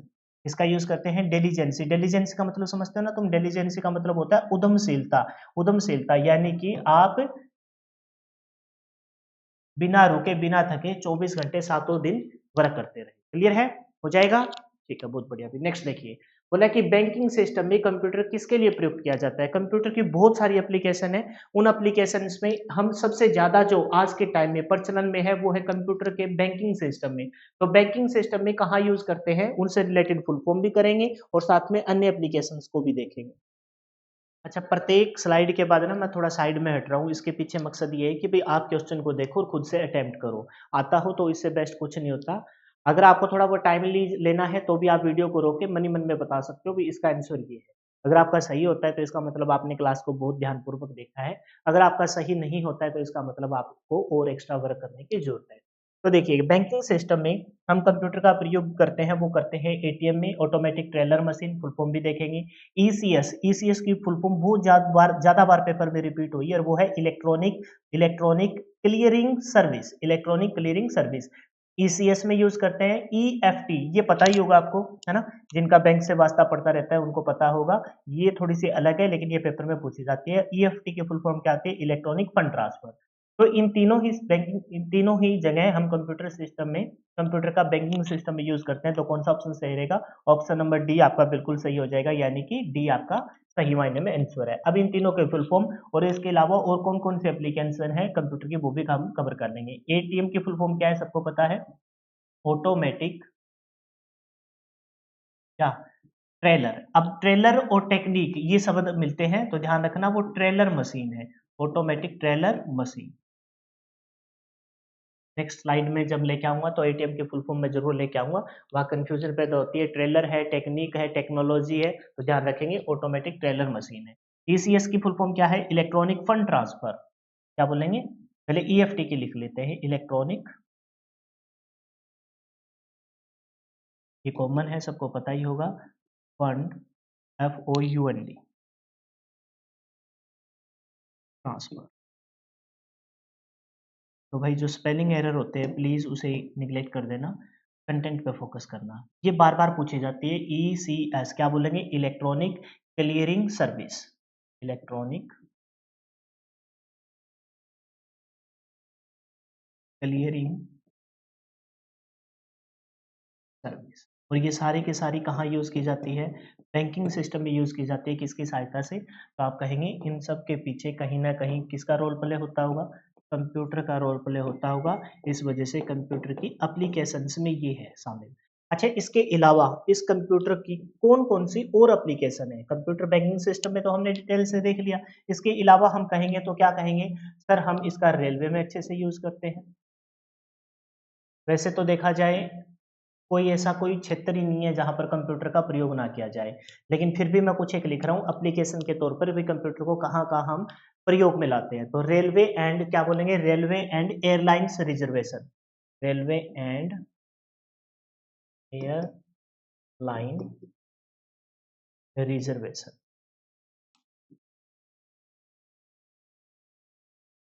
इसका प्रयोग किया जाता है, कंप्यूटर का प्रयोग किया जाता है। और किसमें प्रयोग किया जाता है? कुछ एक नीचे लिख देता हूँ। जैसे आप कहेंगे स्पेस टेक्नोलॉजी में, स्पेस टेक्नोलॉजी में किसका प्रयोग किया जाता है? आपका कंप्यूटर का प्रयोग किया जाता है। और एक बहुत बड़ा सेक्टर मैंने ऑलरेडी लिख रखा है, कहाँ प्रयोग किया जाता है जी? बैंकिंग में यूज किया जाता है। और किस में यूज किया जाता है? तो आप कहेंगे एजुकेशन पर्पज में यूज किया जाता है, एजुकेशन में प्रयोग किया जाता है। और किस में यूज किया जाता है? तो आप कहेंगे ई गवर्नेंस में यूज किया जाता है, यानी कि सरकार की बहुत सारे ऐसे प्रोग्राम हैं जिसके अंदर हम किसका प्रयोग करते हैं? कंप्यूटर का प्रयोग किया जाता है। और किस में यूज किया जाएगा? कम्युनिकेशन यानी कि संचार में प्रयोग किया जाएगा। ये सब क्या है? ये सब कंप्यूटर की एप्लीकेशन है। और भी लिखना चाहो तो ढेर सारे लिख सकते हो आप। डिफेंस सेक्टर में यूज कर सकते हैं, कर क्या सकते हैं? यूज कर ही रहे, डिफेंस सिस्टम में यूज कर रहे हैं। और बताइए आप इंटरटेनमेंट, इंटरटेनमेंट शॉर्ट फॉर्म में लिख देता हूँ, एक दो लिख देंगे। इंटरटेनमेंट के तौर पर यूज कर सकते हैं आप। ऑफिशियल वर्क में भी किसका प्रयोग करते हैं? कंप्यूटर का प्रयोग। तो ये कुछ एक एप्लीकेशन है जिसमें आप किसका प्रयोग करते हैं? कंप्यूटर का प्रयोग करते हैं। डिफरेंट डिफरेंट सेक्टर मैंने बता दिए। उसमें से मेनली तो आपने क्या कहा कि आप कहाँ प्रयोग करते हैं? तो आप रेलवे एंड एयरलाइंस रिजर्वेशन में प्रयोग करते हैं। किस में यूज़ करते हैं? स्पेसिंग में यूज़ करते हैं, स्पेस टेक्नोलॉजी में इसका प्रयोग किया जाता है। और बताइए तो क्या कहेंगे? बैंकिंग सेक्टर में, जिसमें एटीएम ऑटोमेटिक टेलर मशीन और इस बार बार पूछा जाता है इलेक्ट्रॉनिक क्लियरिंग सर्विस, और क्या है?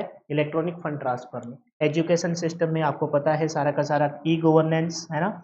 और कम्युनिकेशन संचार में, डिफेंस में, रक्षा में, इंटरटेनमेंट में, ऑफिशियल वर्क। इसके अलावा भी बहुत सारे ऐसे सेक्टर हैं जहां पर आप इसका प्रयोग करते हैं। वैज्ञानिक अनुसंधान में बोल सकते हो। इसके अलावा आप कार्यालय, मनोरंजन, बहुत सारे ऐसे सेक्टर है जिसमें आप कंप्यूटर का प्रयोग करते हैं। क्लियर है? नेक्स्ट देखिए। नेक्स्ट बोला है कंप्यूटर से संबंधित सही कथन क्या है? कंप्यूटर को हिंदी में सैगणक कहते हैं। बिल्कुल सही कहा आपने। आपने देखा था कि कंप्यूटर के 3 हिंदी नाम है। कौन कौन से? एक तो हो गया सैगणक, एक नाम तो हो गया आपका कौन सा? सैगणक। और इसके अलावा कौन से नाम थे? यही रिवाइज कर लेते हैं। एक नाम था आपका क्या? अभिकलितर। उससे पहले क्या था? परिकलक। क्या नाम था? परिकलक। ये किसका नाम था? कंप्यूटर का हिंदी नाम था। एक नाम क्या था? एक नाम था जी अभिकलितर। क्या नाम था? अभिकलितर। ये किसके नाम है? कंप्यूटर के हिंदी के नाम है। तो पहला कथन बिल्कुल सही है। दूसरा बोला है कंप्यूटर के जनक कौन है? कंप्यूटर के जनक है जी चार्ल्स बेबेज। लगे हाथ मेरे को दो साइंटिस्ट के नाम और बता दो जो कौन कौन से थे। कंप्यूटर के दो साइंटिस्ट और का नाम थे एडा लवलेस और एलन ट्यूरिंग। एडा लवलेस कौन थी? Mother of computer. और एलन ट्यूरिंग कौन थे? Father of modern computer. फिर मैं बात करता हूँ, बस एक क्वेश्चन करा दूं फिर भाई, चाहे आगे लाइट भी आ गई, ये लाइट चली जाती है बीच बीच में तो मेरे को कुछ एक लाइटें बंद करनी चाहिए। नीचे भी घर का लोड है। फिर बोला है कि चार्ल्स बेबेज हो गया, एडा लवलेस हो गई, और दूसरा कौन सा है? Alan Turing. फिर बात करते हैं कि भारत का पहला सुपर कंप्यूटर परम 8000 था। कौन था? परम 8000। हालांकि ये क्वेश्चन मैंने अभी तक कराया नहीं है आपको, इंट्रोडक्शन ऑफ कंप्यूटर के सेशन में करवाया नहीं है, लेकिन परम 8000 आ गया। तो परम 8000 से रिलेटेड जितने भी परम के आज तक कंप्यूटर आए हैं सुपर कंप्यूटर सबसे पहले परम 8000 था, इसमें कोई दो राय नहीं है। तो इस क्वेश्चन का आंसर क्या हो जाएगा? ऑप्शन नंबर डी हो जाएगा। कौन सा हो जाएगा? ऑप्शन नंबर डी आपका बिल्कुल सही हो जाएगा, यानी कि उपरोक्त के तीनों आपके क्या है? बिल्कुल सही है। दो के बारे में हम अच्छे से जानते हैं, परम 8000 के बारे में हम अच्छे से नहीं जानते। तो परम 8000 से रिलेटेड जितने भी आज तक सुपर कंप्यूटर आए हैं, मैं उन सबकी लिस्ट लिख रहा हूं, एक बार बहुत अच्छे से देखेंगे। परम सबसे पहला सुपर कंप्यूटर कौन सा आया? परम 8000 आया, ठीक है। अब मैं यहाँ कुछ एक लिख रहा हूँ, जैसे पेपर में दिया जा सकता है कि निम्नलिखित में से कौन सा एक सुपर कंप्यूटर नहीं है। तो परम के ज्यादातर मिलते हैं और एक बीच में कोई ऐसे ही डाल देगा। सबसे पहले आया 8000, उसके बाद आया परम 8600, पूरा नाम आप लिख लेना चाहे और या फिर याद कर लेना। 8000, फिर 8000 के बाद कब कौन सा आया? 8600 आया। फिर कौन सा आया जी? 9000, परम 9000। फिर कौन सा आया जी? परम 10000। चार तो ये नंबर वाले याद रखने हैं, 8000, 8600, फिर कौन सा? 9000, फिर कितना? 10000। फिर आया जी परम पदमा। क्या नाम आया? परम परम पदमा। ये क्या है सर? ये सुपर कंप्यूटर है बेटा। जब मैं आपको कंप्यूटर कराऊंगा तो उसमें एक चैप्टर आएगा आपका हिस्ट्री जनरेशन एंड क्लासिफिकेशन। जब हिस्ट्री जनरेशन और क्लासिफिकेशन में पढ़ोगे तो मैं आपको सुपर कंप्यूटर कराऊंगा। तब मैं बताऊंगा कि भाई सुपर कंप्यूटर जो इंडिया का सबसे पहला था वो कौन सा था? परम 8000 था, CDC है ना। वह उस मतलब ये बोल लीजिए कि भाई ये एक कंपनी है पुणे की, वहां से ये बना था परम 8000। तो उसके फिर अपडेटेड वर्जन 8000, 8600, 9000, 10000, फिर कौन सा आया? परम पद्मा। उसके बाद आया परम युवा। कौन सा आया? परम युवा। युवा था या फिर युवा ही था? युवा, परम युवा। बहुत सारे फिर आए। अब लेटेस्ट जो आया है वो है परम गंगा। कौन सा आया जी? परम गंगा। कहाँ लिखूं? तो लिख देता हूँ परम। के बीच में भी बहुत सारे हैं जो मैं सुपर कंप्यूटर कराऊंगा। तब आपको जब आएगा ना आपका सुपर कंप्यूटर तब मैं बताऊंगा। लेकिन जो लेटेस्ट है वो है परम गंगा। लेटेस्ट का मतलब ये नहीं है कि आज के टाइम में लेटेस्ट है। परम का लास्ट जो आया था ना, लास्ट जो आया था, फिर नई सीरीज आने लग गई, वो कौन सा आया था? वो आया था परम गंगा। कौन सा आया था? परम गंगा। क्लियर है? यहां तक नोट कीजिए, फिर आगे चलेंगे। तब तक मैं एक बार चेक। क्लियर है? ठीक है, नेक्स्ट देखिए भाई। ये थे परम के कुछ, मतलब बीच में कुछ छोड़ भी दिए मैंने क्योंकि बोर्ड पे स्पेस कम था। वो हम करेंगे जब सुपर कंप्यूटर वाला टॉपिक करेंगे। कंप्यूटर की मुख्य कार्य प्रणाली ये ऐसी ना मतलब वो रहती है यार। बीच बीच में कभी कभार लाइट चली जाती है, आ जाती है, तो फिर ये आंखों पे लगती है। फिर मौसम चेंज होता है ना, मौसम तो क्या कहेंगे, मौसम तो क्या चेंज हो रहा है, मतलब रूम का टेम्परेचर बदल रहा है, इस वजह से तबीयत भी खराब हो जाती है। ठीक है। और भाई जो बच्चे देख रहे हैं सेशन पसंद आ रहा है तो वीडियो को लाइक कर दीजिए। बहुत कम बोलूंगा, लेकिन भाई आपका भी दायित्व बनता है। सेशन अगर अच्छा लग रहा हो तो वीडियो को लाइक कर दीजिए, शेयर कर दीजिए, कमेंट कर दीजिए। खुशी मिलती है यार, छोटी छोटी खुशियां शेयर करनी होती है ना, कर दिया करो, उसका कोई चार्जेज नहीं है। कंप्यूटर की मुख्य कार्य प्रणाली में शामिल नहीं है, आपको मैंने बताया था क्या शामिल नहीं है। इनपुट शामिल है, इसमें कोई दो राय नहीं है ना। और क्या रहे? प्रोसेसिंग होती है इनपुट के बाद, फिर क्या होती है जी? आउटपुट होती है। तो कौन सा शामिल नहीं है? ध्यान से देखिए कौन सा शामिल नहीं है। तो कौन सा शामिल नहीं है? ऑप्शन नंबर सी बिल्कुल सही है। इंटरनेट इसकी एक मतलब फीचर्स में से है कि भाई हम इसका इंटरनेट का प्रयोग करते हैं, लेकिन इनके मुख्य कार्य प्रणाली में शामिल नहीं है। अच्छा एक चीज और समझिए, इनपुट। अब इनपुट पे मैंने आपको बताया था, सबसे पहले तो ये देखिए कि इनपुट देगा कौन? यूजर देगा। मैंने आपको बताया था कि यूजर के द्वारा कंप्यूटर को जो भी दिया जाता है वो क्या कहलाता है? डेफिनेशन के तौर पर हमने पढ़ा था, वो इनपुट कहलाता है। क्या कहलाता है? इनपुट। यानी कि जिसे हम आगत बोलते हैं। इनपुट किसके द्वारा दी जाती है? इनपुट डिवाइसेस के द्वारा दी जाती है, आगत युक्ति के द्वारा दी जाती है। इसके दो पार्ट हमने पढ़ने थे। एक था जी क्या? डाटा। दो पार्ट में हमने डिवाइड करके पढ़ा था। एक तो था डाटा, एक पहला पार्ट तो हम क्या कहेंगे?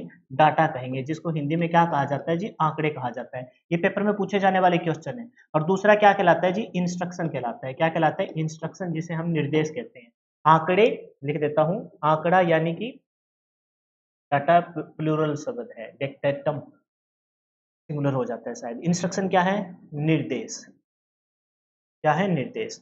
आपको पता है कि डाटा आपका क्या होता है? अस्थायी होता है, और इंस्ट्रक्शन आपकी क्या होती है? स्थायी होती है, जो आगे हम चले आगे कवर करेंगे। अच्छा ये जो यूजर है, इससे रिलेटेड मैं पॉइंट बोल भी चुका हूँ, एक बार फिर से बता देता हूँ। यूजर दो प्रकार के हो सकते हैं। एक तो हो सकता है कोई इंसान, यानी कि हम क्या कहेंगे? ह्यूमन बीइंग, यानी कि मानव हो सकता है। या फिर आपका क्या हो सकता है? या फिर आपका हो सकता है कि कोई क्या?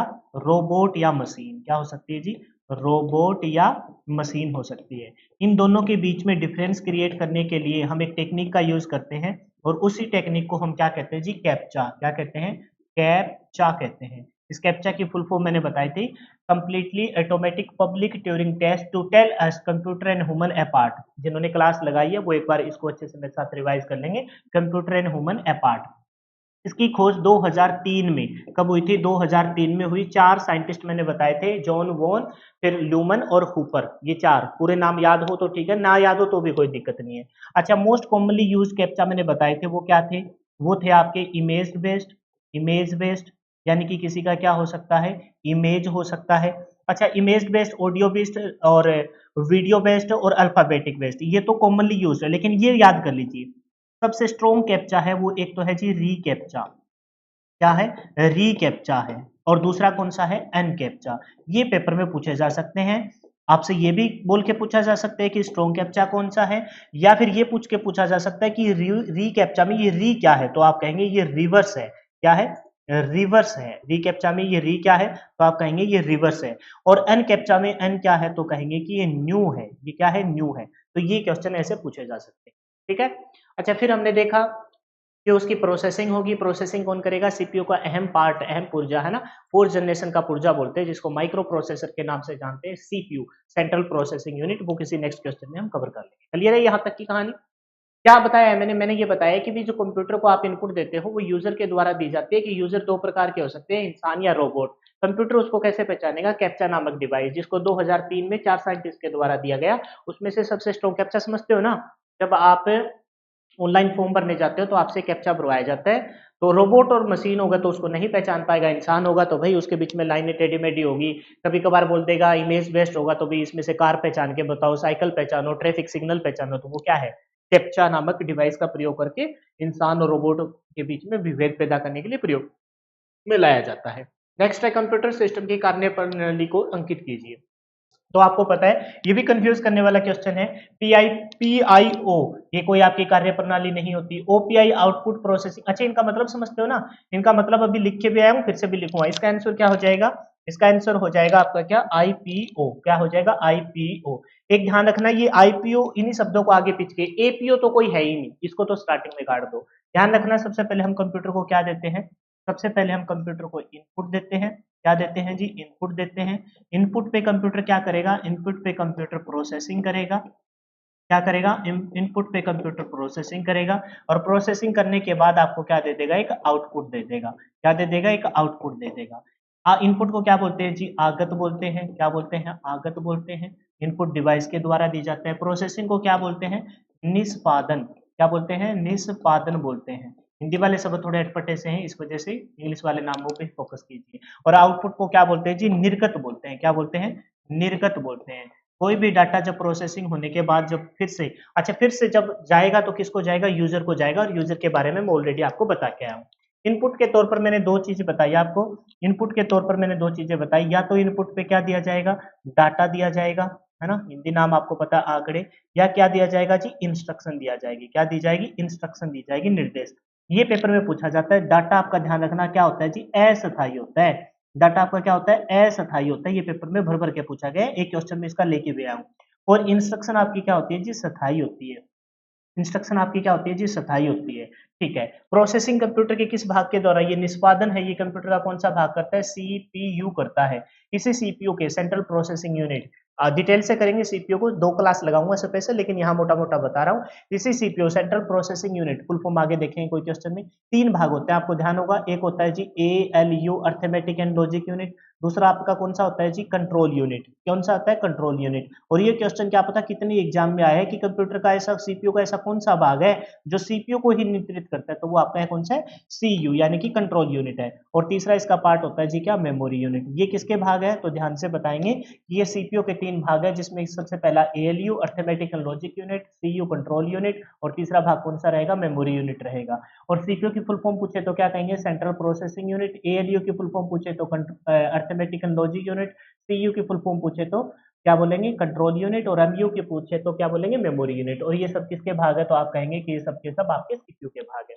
आउटपुट, जो आपको मिलेगी, ये आउटपुट किसको जाएगी, यूजर को। ध्यान रखना आउटपुट से रिलेटेड जो क्वेश्चन बनता है वो ये बनता है कि आउटपुट पे क्या मिलती है, डाटा तो आपके इनपुट पे हो गई, आउटपुट पे आपको मिलता है जी रिजल्ट। क्या मिलता है, आउटपुट पे मिलता है जी आपको रिजल्ट, और वो जो रिजल्ट है उसको हम बोल देते हैं इंफॉर्मेशन। क्या बोल देते हैं, इंफॉर्मेशन। और इंफॉर्मेशन से रिलेटेड या तो आपको शब्द मिलेगा जानकारी, या तो शब्द क्या मिलेगा, इंफॉर्मेशन मतलब क्या दी जाती है, हिंदी मीडियम वाले ध्यान देना, जानकारी, या फिर शब्द मिलेगा सूचना। क्या मिलेगा, सूचना। तो ध्यान रखना जानकारी और सूचना इनमें से एक मिलेगा। अच्छा दोनों ही आ जाए, जानकारी और सूचना में से दोनों आ जाए, तब आप किसकी तरफ निशान लगा देना, सूचना की तरफ निशान लगा देना। और ये पेपर में क्या पता कितनी ही बार आया है कि आउटपुट पे हमें क्या मिलता है, तो रिजल्ट मिलता है। इंग्लिश में तो यहाँ से काम चल जाएगा, नहीं तो इन्फॉर्मेशन में। हिंदी मीडियम वाले ध्यान रखना, या तो मिलेगा जानकारी, अगर जानकारी ना मिले तो क्या मिलेगा, सूचना, और दोनों ही मिल जाए तो मैंने स्टार लगा दिए, सूचना पे आपको निशान लगा दिया। क्लियर है, आगे बढ़ जाए, बहुत बढ़िया। नेक्स्ट देखिए, कह रहे हैं कि कंप्यूटर कार्य प्रणाली के लिए प्रयुक्त साइकिल आईपीओ का अर्थ क्या, अभी अभी बता के आया हूं भाई। आईपीओ का मतलब क्या है, इनपुट। देखो कैसे परेशान करेगा, इन लाइन प्रोसेस आउटपुट, बच्चे इसी पे निशान लगा देंगे, इन लाइन प्रोसेस कंप्यूटर। आपने ध्यान से नहीं देखा बेटा, ये इन लाइन है, जबकि आंसर क्या है, input process output, input process output है, इनपुट प्रोसेस आउटपुट है। तो ये क्या है, कंप्यूटर कार्य प्रणाली के लिए प्रयुक्त होने का पूर्ण रूप है, इनपुट प्रोसेस आउटपुट। इसको बोलते हैं क्या है, आईपीओ डायग्राम बनता है। ये क्या बनता है बेटा, आईपीओ डायग्राम बनता है। उसी आईपीओ डायग्राम से अपना क्या निकलता है, कंप्यूटर का बेसिक फंक्शन स्टार्ट हो जाता है, आईपीओ डायग्राम। आईपीओ डायग्राम, इस आईपीओ डायग्राम का मतलब क्या है सर, इस आईपीओ डायग्राम का मतलब यही है बेटा, जो मैं ऑलरेडी आपको बता चुका हूँ कि भी इनपुट होगी, की प्रोसेसिंग होगी, और फिर आपकी क्या हो जाएगी, एक आउटपुट आ जाएगी। इनपुट होगी, प्रोसेसिंग होगी, आउटपुट आ जाएगी। बोलेंगे आईपीओ डायग्राम की फुल फॉर्म बोले तो इनपुट, ये बार बार क्यों रिपीट कर रहा हूँ पता चल रहा है क्या, प्रोसेसिंग, ये बार बार इस वजह से रिपीट कर रहा हूँ भी आप पेपर में गलत ना करो। आउटपुट, देखो पहले पहला ही ऑप्शन ऐसा दे रखा था, ये देखो यहाँ खत्म ही हो जाता है, इन लाइन प्रोसेस आउटपुट, ये प्रोसेस दिखा आउटपुट दिखा निशान लगाते थे, गलत हो जाता। तो ध्यान से देखना है, क्या बोलेंगे, इनपुट होगी, इनपुट के बाद प्रोसेसिंग होगी, और प्रोसेसिंग के बाद क्या मिल जाएगी, आउटपुट मिल जाएगी। प्रोसेसिंग कौन करेगा, तो कहेंगे कंप्यूटर का ब्रेन करेगा, जिसे हम किस नाम से जानते हैं, सीपीयू, सेंट्रल प्रोसेसिंग यूनिट के नाम से जानते हैं। और 3 भाग अभी रिसेंटली बता के आया हूं, अगर सीपीयू की फुल फॉर्म लिखना चाहो तो लिख लीजिए, क्या बोलेंगे, central processing unit, central processing unit. बाकी डिटेल से हम करेंगे किसी नेक्स्ट चैप्टर में। नेक्स्ट समझ में आ रहा होगा अच्छे से, होप सो कि मेरा पढ़ाया आपको समझ में आ रहा होगा, और आप क्वेश्चन भी, जिन बच्चों ने क्लास लगाई है उनको तो कोई दिक्कत नहीं होगी, और जो बच्चा इनरोल करना चाहता है तो मात्र 399 में कंप्यूटर फाउंडेशन कोर्स है भाई।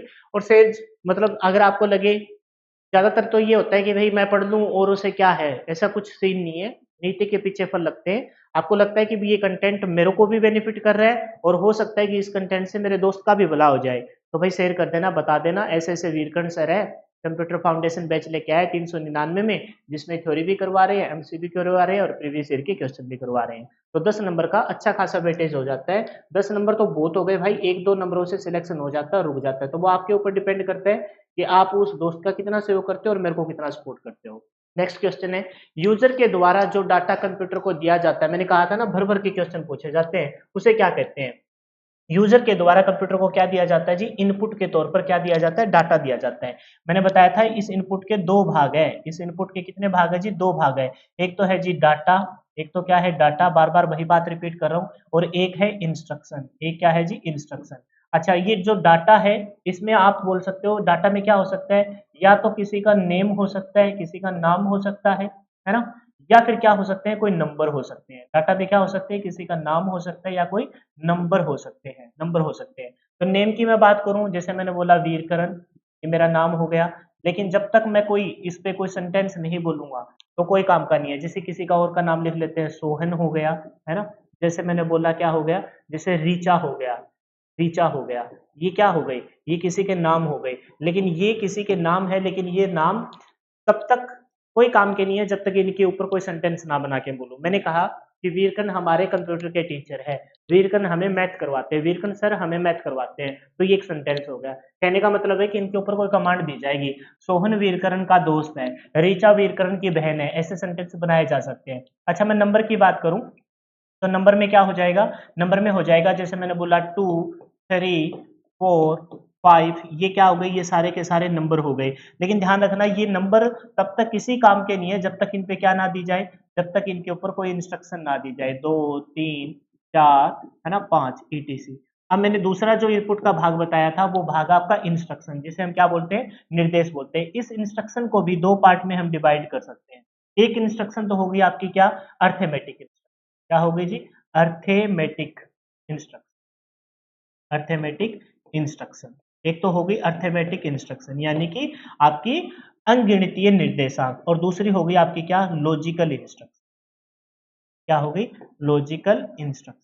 एक तो होगी अर्थमेटिक इंस्ट्रक्शन, दूसरी होगी लॉजिकल इंस्ट्रक्शन। अगर अर्थमेटिक इंस्ट्रक्शन की बात करूं तो वो क्या हो सकता है, प्लस हो सकता है, माइनस हो सकता है, मल्टीप्लाई हो सकता है, या क्या हो सकता है, डिवाइड हो सकता है। Plus minus multiply divide.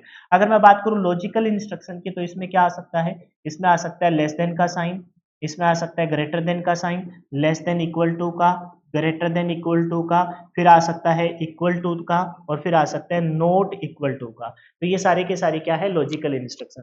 कहने का मतलब ये है कि यूजर के द्वारा जो डाटा दिया जाता है ना, वो किसके द्वारा दिया जाता है, यूजर के द्वारा जो डाटा दिया जाता है उसको इनपुट बोलते हैं। और डाटा जो आपका क्या होता है, वो आपका क्या होता है, मैंने बताया था, डाटा आपका अस्थायी होता है। इस डाटे का कोई मतलब नहीं है जब तक उसके ऊपर क्या ना दी जाए, इंस्ट्रक्शन नहीं दी जाए। एग्जाम्पल के तौर पर आप लिख सकते हो, जो मैंने बोला है ना 2 3, अगर ये 2 3 के बीच में मैं यहाँ प्लस का साइन लगा दूं तो ये क्या बन जाएगी, एक प्रकार की इनपुट बन जाएगी। और इनपुट एक प्रॉपर मीनिंग के साथ 2 और 3 आपका डाटा है और इंस्ट्रक्शन आपकी प्लस की है, तो 2 प्लस में 3 करके आपको ये प्रोसेसिंग का साइन हो गया, और ये 5 आपको क्या मिल जाएगी, आउटपुट।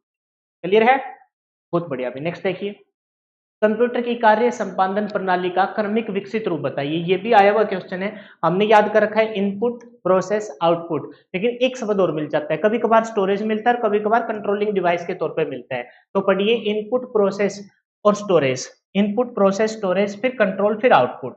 एक तो ये ऑप्शन हो गया, input process storage output control, मतलब इन्हीं शब्दों को आगे पीछे कर रखा है। अच्छा, इस ऑप्शन को तो हटाइए, क्या पहले आउटपुट आती है क्या, नहीं सर पहले आउटपुट नहीं आती, तो ये ऑप्शन तो गया। Input process output storage, input process output storage, फिर कंट्रोल। अब इनमें से हमें एक प्रॉपर ऑर्डर को पकड़ना है, और ऑर्डर वही है जो आपने थोड़ा सा अगर दिमाग लगाया तो आपका ये आंसर भी बिल्कुल सही हो जाएगा। कभी कभार थोड़ा सा एक्स्ट्रा फैक्ट के साथ हमें आगे बढ़ना होता है, उससे भी क्वेश्चन अटेम्प्ट हो जाता है। तो मैं एक प्रॉपर क्रम लिखाता हूँ, उस क्रम को हमेशा ध्यान रखेंगे, और वो क्रम पता है क्या है, वो है सबसे पहले ये तो पता लग गया कि हम इनपुट देंगे, क्या देंगे जी, इनपुट। इनपुट के बाद आपको पता है फिर क्या होगी, डाटा की, डाटा की होगी प्रोसेस, क्या होगी जी, डाटा की प्रोसेस होगी। प्रोसेस के बाद आपको ध्यान रखना है वो क्रम आपका कौन सा है, कंट्रोल का। कौन सा है जी, कंट्रोल का। कंट्रोल का इन द सेंस मैं समझाऊंगा थोड़ा बहुत, लेकिन बाकी सारे डिटेल्स हम चैप्टर के अंदर करेंगे, कंट्रोल करेंगे। कंट्रोल के बाद हम क्या करेंगे, डाटा को स्टोरेज करेंगे, स्टोरेज करेंगे, है ना। स्टोरेज करने के बाद फिर आपको क्या मिल जाएगी जी, एक आउटपुट मिल जाएगी। क्या मिल जाएगी, आउटपुट। और एक मिनट रुक जाइए, मैं कॉल अटेम्प्ट कर लेता हूँ। हाँ जी सर, एक मिनट रुक जाइए भाई, फ़ोन के चक्कर में थोड़ा सा डाटा को अपडेट कीजिए। तो ये आएगा इनपुट प्रोसेस, इनपुट प्रोसेस, फिर क्या कहेंगे, फिर होगा जी प्रोसेस होने के बाद डाटा को क्या करते हैं, हम स्टोर करते हैं, तो स्टोरेज, स्टोरेज करने के बाद हम क्या देते हैं जी, आउटपुट देते हैं। और इस पूरे सिस्टम को फीडबैक के माध्यम से क्या किया जाता है जी, कंट्रोल किया जाता है। क्या किया जाता है, कंट्रोल किया जाता है। अब देख लीजिए, सबसे पहले इनपुट प्रोसेस आउटपुट, आउटपुट तो नहीं आएगी क्योंकि डाटा को क्या करना पड़ेगा, स्टोर करना पड़ेगा। इनपुट प्रोसेस आउटपुट, स्टोर तो किया ही नहीं हमने, इनपुट होगी प्रोसेस होगी, स्टोर स्टोर, फिर आउटपुट। अब इन दोनों ऑप्शनों में कंफ्यूजन होती है, दोनों ऑप्शनों में कंफ्यूजन होती है। तो हम देखेंगे कि भी इनपुट प्रोसेस स्टोरेज यहाँ तक तो ठीक है, आउटपुट देने के बाद पूरे सिस्टम को क्या किया जाता है, कंट्रोल किया जाता है। तो ऑप्शन नंबर कौन सा सही रहेगा, बी सही रहेगा। इनपुट प्रोसेस स्टोरेज आउटपुट और फिर कंट्रोल हो जाएगा। लेकिन मैंने देखा है कि बहुत सारी बुकों में ना इसका ऑप्शन मान रखा है, इनपुट प्रोसेस स्टोरेज फिर कंट्रोल कीजिए फिर आउटपुट दीजिए। जब आउटपुट कंट्रोल करने के बाद आउटपुट, या फिर आउटपुट के कंट्रोल, थोड़ा सा कंफ्यूजन है, लेकिन ध्यान रखना जो इसका आंसर माना गया है वो बी ऑप्शन रहेगा, इनपुट प्रोसेस स्टोरेज आउटपुट, और फिर क्या हो जाएगा, कंट्रोल हो जाएगा। क्लियर है, बाकी इसको एक बार मैं फिर से रीचेक कर लूंगा, एक बार इस पे मैं डाउट के तौर पर छोड़ के मैं नेक्स्ट किसी क्वेश्चन में चेक कर लेंगे। कंप्यूटर की कौन सी गणनाएं करता है, कंप्यूटर कौन सी गणनाएं करता है, तो ये मैंने ऑलरेडी बता दिया आपको। कंप्यूटर आपकी अर्थमेटिक गणनाएं भी करता है, कंप्यूटर आपकी लॉजिक गणनाएं करता है। तो ऑप्शन नंबर कौन सा सही हो जाएगा, ऑप्शन नंबर सी आपका बिल्कुल सही हो जाएगा, ए और बी दोनों। अच्छा, अर्थमेटिक में कौन सी करता है, तो ध्यान रखेंगे अर्थमेटिक में करता है जी प्लस, माइनस, मल्टीप्लाई और किसका करता है, डिवाइड। क्या करता है जी, डिवाइड। अच्छा, मैं बात करूं लॉजिकल में कौन सी गणनाएं करता है, तो क्या कहेंगे, less than, greater than, less than equal to, greater than equal to, क्या बोलेंगे, इक्वल टू, और फिर लास्ट वाला क्या हो जाएगा, no, not equal to, not equal to. तो ये प्रकार की गणनाएं किस में करता है, ये करता है जी आपकी लॉजिकल गणना है। तो अर्थमेटिक में बात करें तो प्लस, माइनस, मल्टीप्लाई, डिवाइड, और लॉजिकल में बात करें तो किस में करता है, less than, greater than, less than equal to, greater than equal to, not equal to. कहाँ करता है, तो कहेंगे सीपीयू का एक भाग होता है ALU, arithmetic and logic unit, उसी में करता है। किसकी सहायता से, एक रजिस्टर है एक्यूमुलेटर, उसकी सहायता से करता है। रफ कार्य उस एक्यूमुलेटर में जाके करता है। ये सारा कुछ हम पढ़ेंगे डिटेल से, फिलहाल जो चल रहा है उस पर फोकस कीजिए।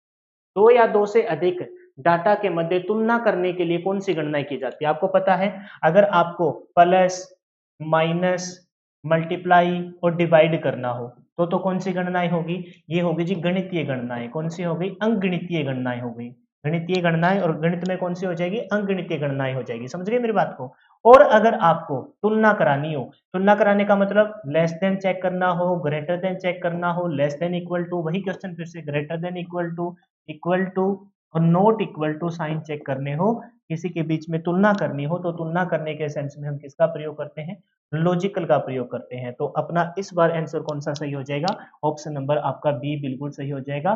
तार्किक इंस्ट्रक्शन के माध्यम से आप क्या करते हो, किसी के बीच में कंपैरिजन करते हो। जैसे मैंने बोला A less than, A greater than B, जैसे मैंने बोला A greater than equal to B, या फिर मैं बोलता हूं A is equal to B, जैसे मैं बोलता हूं A is not equal to B. तो ये कुछ क्या हो गई आपकी कंपैरिजन हो गई, क्या हो गई थी, कुछ कंपैरिजन हो गई। क्लियर है। नेक्स्ट देखिए, किसके द्वारा कंप्यूटर सिस्टम में प्रोसेसिंग का कार्य किया जाता है। ऑलरेडी मैं बता चुका हूं, फिर भी अच्छे से कर लेते हैं कवर। कंप्यूटर के अंदर कंप्यूटर प्रोसेसिंग का कार्य कौन करता है, सीपीयू करता है। कौन करता है जी, सीपीयू। सीपीयू की फुल फॉर्म आपको अच्छे से मालूम होगी, क्या रहेगा, सेंट्रल प्रोसेसिंग। अब बच्चे ना इसमें भी गलत कराते हैं, प्रोसेसिंग यूनिट। एक्साइटमेंट में भी ये क्वेश्चन तो हमें आता ही, इसमें भी गलती कराते हैं, लेकिन गलती नहीं करनी, ध्यान रखना है। इसके तीन भाग है। सबसे पहला भाग कौन सा है, A L U, full form क्या हो जाएगी, arithmetic, arithmetic logic unit. And logic लिखना चाहो तो लिख लीजिए logic unit, arithmetic and logic unit. दूसरा भाग कौन सा रहेगा इसका, क्या रहेंगे, तो बोलेंगे C U, control unit, control unit. और तीसरा भाग इसका कौन सा हो जाएगा, एम यू, मेमोरी यूनिट। इसी मेमोरी यूनिट के अंदर आपने सुना होगा लॉजिक गेट होते हैं, फ्लिप फ्लॉप होते हैं, रजिस्टर होते हैं, है ना, मेमोरी यूनिट। तो सीपीयू के तीन भाग हैं, जिसमें आप क्या कहेंगे, ALU, arithmetic and logic unit, control unit और मेमोरी यूनिट। ये जो कंट्रोल यूनिट है ना, ये पूरे सीपीयू को ही नियंत्रित करते हैं। इसी वजह से अपने कंप्यूटर का एक नाम क्या है, इसी वजह से अपने कंप्यूटर का एक नाम है ब्रेन ऑफ कंप्यूटर।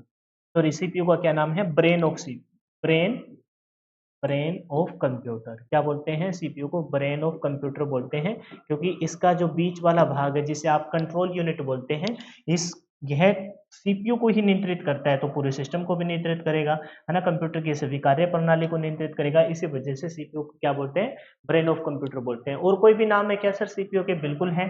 इसी को हम क्या बोलते हैं, माइक्रो प्रोसेसर बोलते हैं। सबसे पहले तो प्रोसेसर लिखो, हालांकि डिटेल से मैं बताता, लेकिन अब आ गया है तो यही कुछ एक नाम सीपीयू को देख लेते हैं। प्रोसेसर बोलते हैं।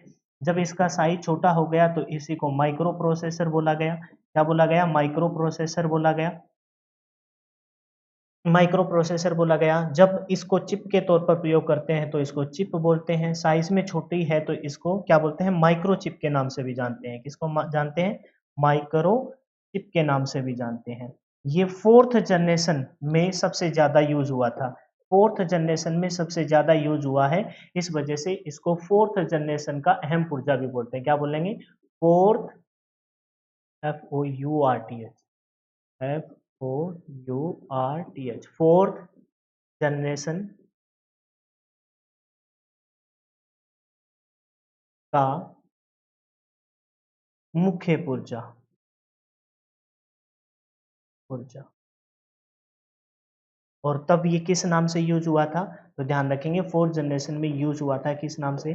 VLSI, very large scale integration के नाम से यूज हुआ। कौन? आपका प्रोसेसर। कौन सा? CPU, सेंट्रल प्रोसेसिंग यूनिट, जिसको आप processor, micro processor, chip, microchip के नाम से जानते हैं। और भी बहुत सारे नाम है लेकिन डिटेल से हम करेंगे आगे। CPU का पूरा नाम आगे अभी बता के आया हूँ, क्या बोलेंगे? Control processing unit. बच्चे इसी पे निशान लगा देते हैं, ध्यान से नहीं पढ़ते। Central processing unit, core processing unit, cost processing unit. तो कौन सा ऑप्शन सही रहेगा? Central processing unit, central processing unit, है ना। चिप के तौर पर आया था, सुना हुआ आपने नाम, JS किल्बी, रॉबर्ट नोइसी, है ना। सेरेमिक मटेरियल, फिर आपने देखा सिलिकॉन, जर्मेनियम, कुछ आधुनिक मटेरियल, गैलियम आर्सेनिक। ये सारा कुछ हम डिटेल से करेंगे लेकिन करेंगे टाइम आने के बाद। नेक्स्ट देखिए, कंप्यूटर में प्रोसेसिंग हेतु CPU के भाग क्या है? मैं आपको बता के आया हूँ अभी भी। कंप्यूटर के भाग क्या क्या है CPU के? तो सबसे पहला भाग क्या हो जाएगा? ALU, arithmetic and logic unit. दूसरा भाग कौन सा हो जाएगा? CU, control unit. और तीसरा भाग कौन सा हो जाएगा? Memory unit. कौन सा हो जाएगा? Memory unit. तो ऑप्शन नंबर कौन सा सही रहेगा? ऑप्शन नंबर डी आपका बिल्कुल सही हो जाएगा। ऑप्शन नंबर डी आपका बिल्कुल सही हो जाएगा। ध्यान रखेंगे, जो आपका मेमोरी यूनिट है, इस मेमोरी यूनिट में हम एक कॉन्सेप्ट पढ़ते हैं कि बहुत सारे क्या लगे होते हैं? लॉजिक गेट लगे होते हैं। क्या लगे होते हैं? लॉजिक गेट लगे होते हैं। यही बहुत सारे लॉजिक गेट, है ना, की संख्या, जो सबसे पहले जब आई थी आईसी, सबसे पहले जब आईसी आई तब ये आई थी स्मॉल स्केल इंटीग्रेशन के नाम से। फिर लॉजिक गेट की संख्या बढ़ी तो मीडियम स्केल इंटीग्रेशन। फिर और ज्यादा लॉजिक गेट की संख्या बढ़ी, फ्लिप फ्लॉप की। लॉजिक गेट का मतलब समझते हैं ना? पे लगे ट्रांजिस्टर। लॉजिक गेट होता है एक वह इलेक्ट्रॉनिक परिपथ जिसके अंदर से करंट फ्लो होता हो, क्योंकि चलती तो अपनी कंप्यूटर से ही है।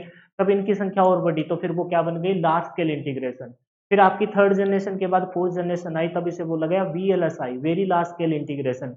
और फिर फिफ्थ जनरेशन आती है जिसे ULSI, ultra large scale integration बोलते हैं। और ये जो अल्ट्रा लार्ज स्केल इंटीग्रेशन है, यही आपकी आर्टिफिशियल इंटेलिजेंस की कृत्रिम बुद्धिमत्ता है। बहुत सारे लॉजिक गेट मिलकर आपके क्या बनाते हैं जी? फ्लिप फ्लॉप बनाते हैं। क्या बनाते हैं? फ्लिप फ्लॉप बनाते हैं। ये सब किसके भाग है? ये सिर्फ आपके मेमोरी यूनिट के भाग है। और बहुत सारे सेट ऑफ फ्लिप फ्लॉप मिलकर क्या बनाते हैं? रजिस्टर बनाते हैं। क्या बनाते हैं जी? रजिस्टर बनाते हैं। और रजिस्टर आपके कंप्यूटर के अंदर सिंगल बिट स्टोरेज डिवाइस है। अच्छा, जब लॉजिक गेट को आप पढ़ोगे तो लॉजिक गेट को मैं दो दो कैटेगरी में डिवाइड करके पढ़ाऊंगा। एक तो बेसिक लॉजिक गेट और एक हो जाएगा एडवांस लॉजिक गेट। बेसिक जो लॉजिक गेट है उनकी संख्या होती है 4। कितनी होती है? 4। एडवांस जो लॉजिक गेट है उनकी संख्या होती है 3। तो कुल मिलाकर लॉजिक गेट की संख्या कितनी है? लॉजिक गेट की संख्या है जी 7। फिर मैं फ्लिप फ्लॉप की बात करूं तो इसको भी दो कैटेगरी में डिवाइड करके पढ़ेंगे। बेसिक लॉजिक फ्लिप फ्लॉप की मैं बात करूं तो संख्या में होते हैं 4। और एडवांस में फ्लिप फ्लॉप की बात करूं तो एक ही होता है, वो होता है मास्टर स्लेव फ्लिप फ्लॉप। तो इनकी संख्या कुल मिलाकर कितनी हो जाएगी? इनकी संख्या कुल मिलाकर हो जाएगी 4 और 1 5। तो ये जो एडवांस लॉजिक गेट है, मास्टर स्लेव फ्लिप फ्लॉप, इसी से रिलेटेड पेपर में क्वेश्चन पूछा जाता है। रजिस्टर आपके जो होते हैं वो संख्या में कुल मिलाकर कितने होते हैं? 8। लेकिन ज्यादातर यूज होते हैं वो कितने? 7। ज्यादातर यूज होते हैं वो कितने हैं? 7 रजिस्टर आपके मोस्ट कॉमनली यूज होते हैं, जिनके बारे में मैं डिटेल से आपको बताऊंगा।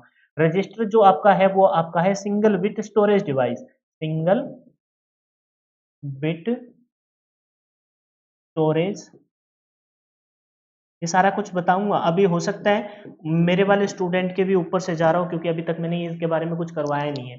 बस ये खाली स्लाइड पड़ी थी तो मैंने इसके बारे में मोटा मोटा बता दिया आपको कि लॉजिक गेट वह विद्युत परिपथ है जिसके अंदर से करंट पास होगा, और करंट पास होगा तो इसी वजह से तो अपना चलेगा, और करंट पास आएगा। अच्छा, करंट का और ध्यान रखना, जो लॉजिक गेट के अंदर से करंट जाएगा, जब वो आपका लो करंट होगा, जिसको आप जीरो से डिनोट करते हो, तो वो बताएगा किसको? लो वोल्टेज को। किसको बताएगा जी?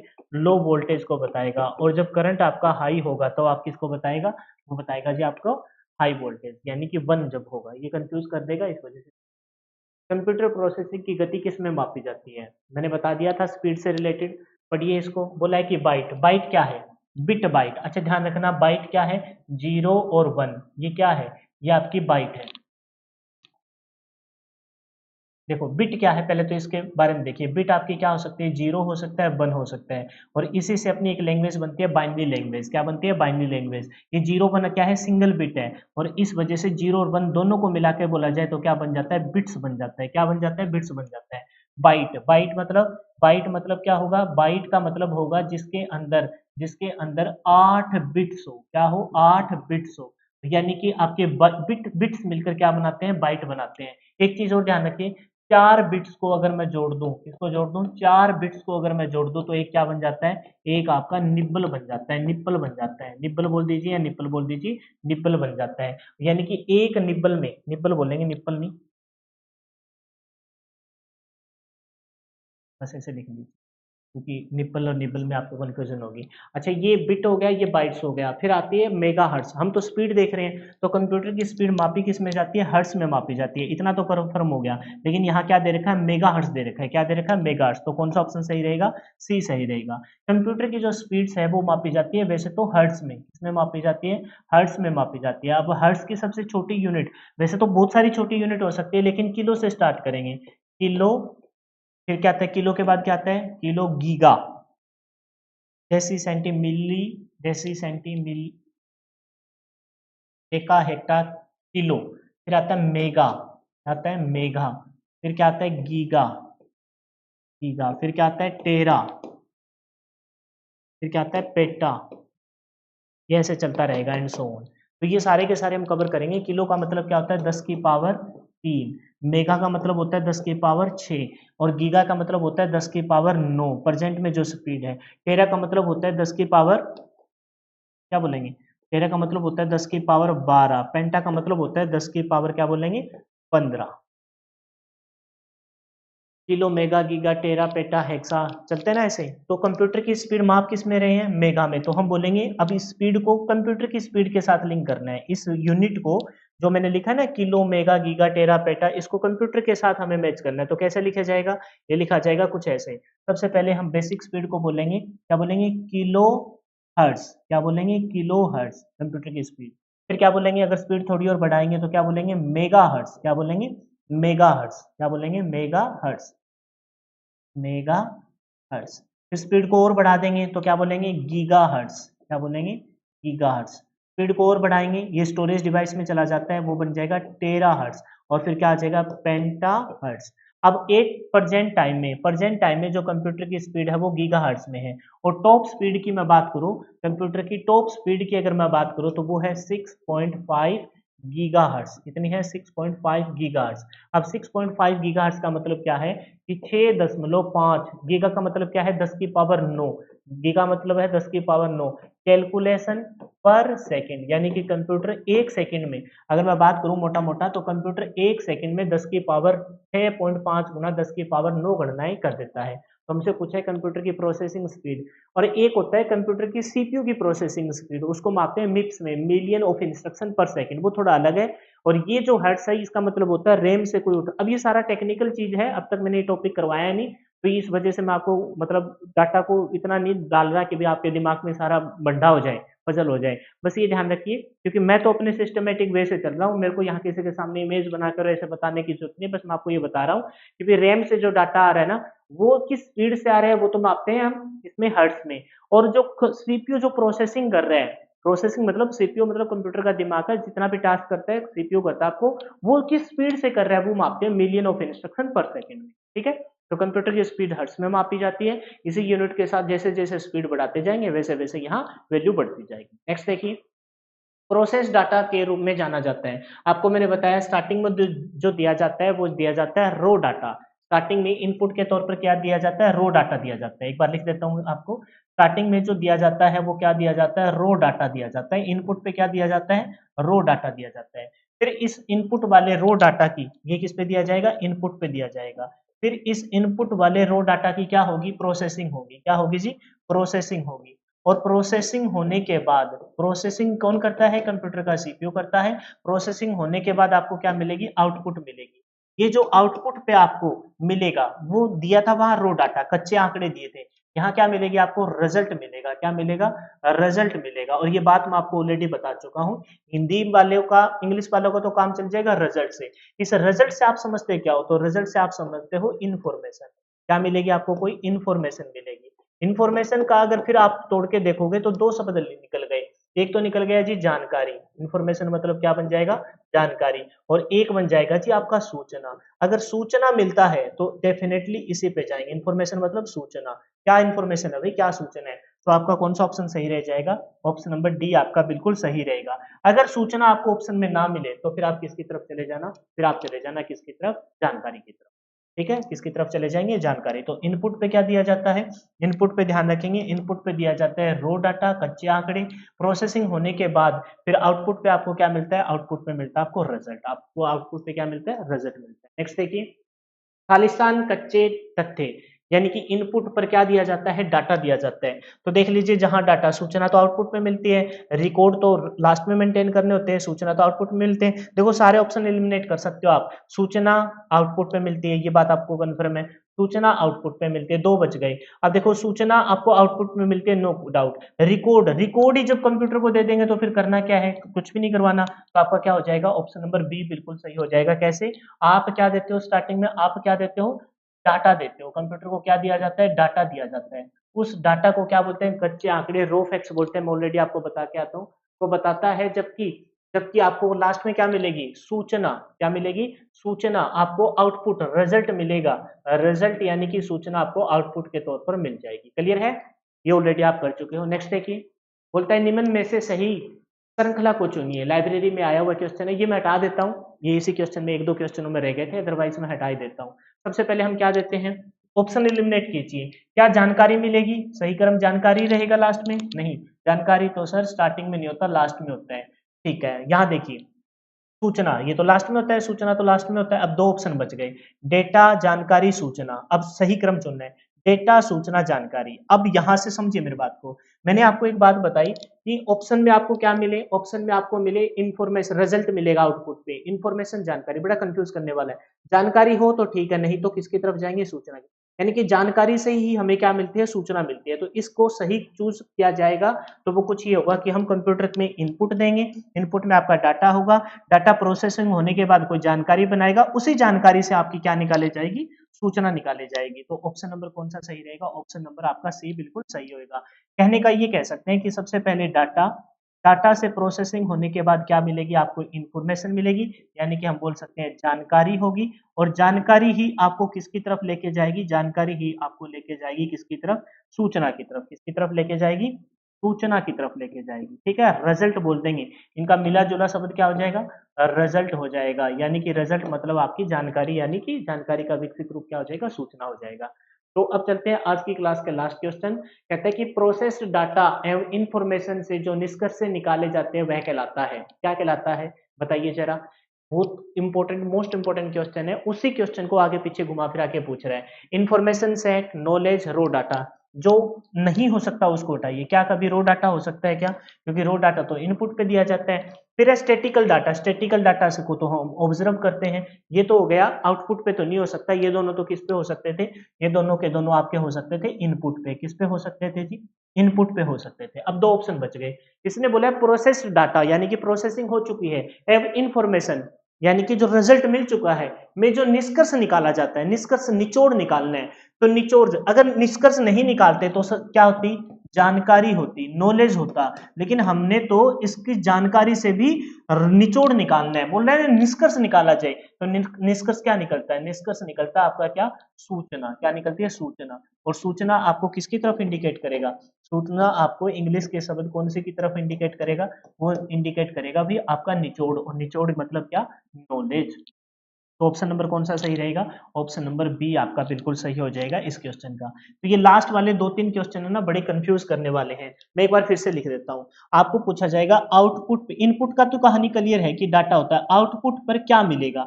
तो आउटपुट पे देखिए, जानकारी ऑप्शन में हो और बाकी कोई ऐसा शब्द ना हो तो जानकारी की तरफ जाइए। अच्छा, जानकारी ना हो तो फिर किसकी तरफ जाएंगे, फिर जाएंगे हम किसकी तरफ, सूचना की तरफ। किसकी तरफ जाएंगे, सूचना की तरफ। और दोनों ही ऑप्शन में हो, सही क्रम लगाना हो, तो सबसे पहले हम क्या बोलेंगे, सबसे पहले बोले हम डाटा। क्या दिया जाएगा, डाटा दिया जाएगा। उस डाटा से हमें क्या मिलेगी, उस डाटा से हमें जानकारी मिलेगी, प्रोसेस्ड होने के बाद जानकारी, और जानकारी से हम क्या निचोड़ निकालेंगे, सूचना निकालेंगे। उसी सूचना को यहाँ क्या बोलना है, नॉलेज बोलना है। क्लियर है, तो ये थे आपके फर्स्ट चैप्टर। फर्स्ट चैप्टर कौन सा था, फर्स्ट चैप्टर था आपका कौन सा, इंट्रोडक्शन ऑफ कंप्यूटर, उसके टॉप 25 क्वेश्चन। अब ये जो टॉप 25 क्वेश्चन है, ये पूरे चैप्टर का मैंने निचोड़ करा दिया। अब जो सेकंड चैप्टर होगा उसकी 1 या 2 क्लास मैं यूट्यूब पे डेमो के तौर पे डालूँगा और बाकी सारी क्लास आपके फाउंडेशन बैच, कौन से फाउंडेशन बैच? कंप्यूटर का बेसिक फाउंडेशन बैच है ये, ₹399 इसमें है। नॉमिनल सा चार्ज है, जो बच्चा एनरोल करना चाहता है एनरोल कर सकता है और साथ-साथ कुछ क्वेश्चनों की प्रैक्टिस मैं आपको यूट्यूब पे भी करवाता रहूँगा। कुछ एक लेक्चर डेमो बेस पे भी मैं आपको प्रोवाइड करवाता रहूँगा, लेकिन कंटेंट आपको वही मिलेगा क्योंकि बहुत सारे हिडन चार्जेज़ होते हैं, जो हमें कहीं न कहीं से निकालने होते हैं। तो आपका मोस्ट वेलकम, आइए वहाँ, मेरा कॉन्टैक्ट नंबर भी आपको वहाँ मिल जाएगा। किसी भी प्रकार की कोई भी समस्या है तो आप मेरे से कॉन्टैक्ट कर सकते हो। फिलहाल के लिए इतना ही, वीडियो के लास्ट तक बने रहने के लिए थैंक यू सो मच। एक चैप्टर कंप्लीट होने का मतलब 1 से 2 क्वेश्चन अच्छे से तैयार करना है और सेशन के लास्ट तक रहे हो तो इसका मतलब मैं आपको समझाने में कामयाब रहा होगा। अब वीडियो को, सेशन को शेयर कर देना, कमेंट करके ज़रूर बताना और वीडियो पसंद आई है तो लाइक भी ज़रूर कर देना। तब नेक्स्ट वीडियो के लिए, तब तक के लिए bye bye, take care, wish you all the best. मिलते हैं नेक्स्ट क्लास में। Bye bye, take care.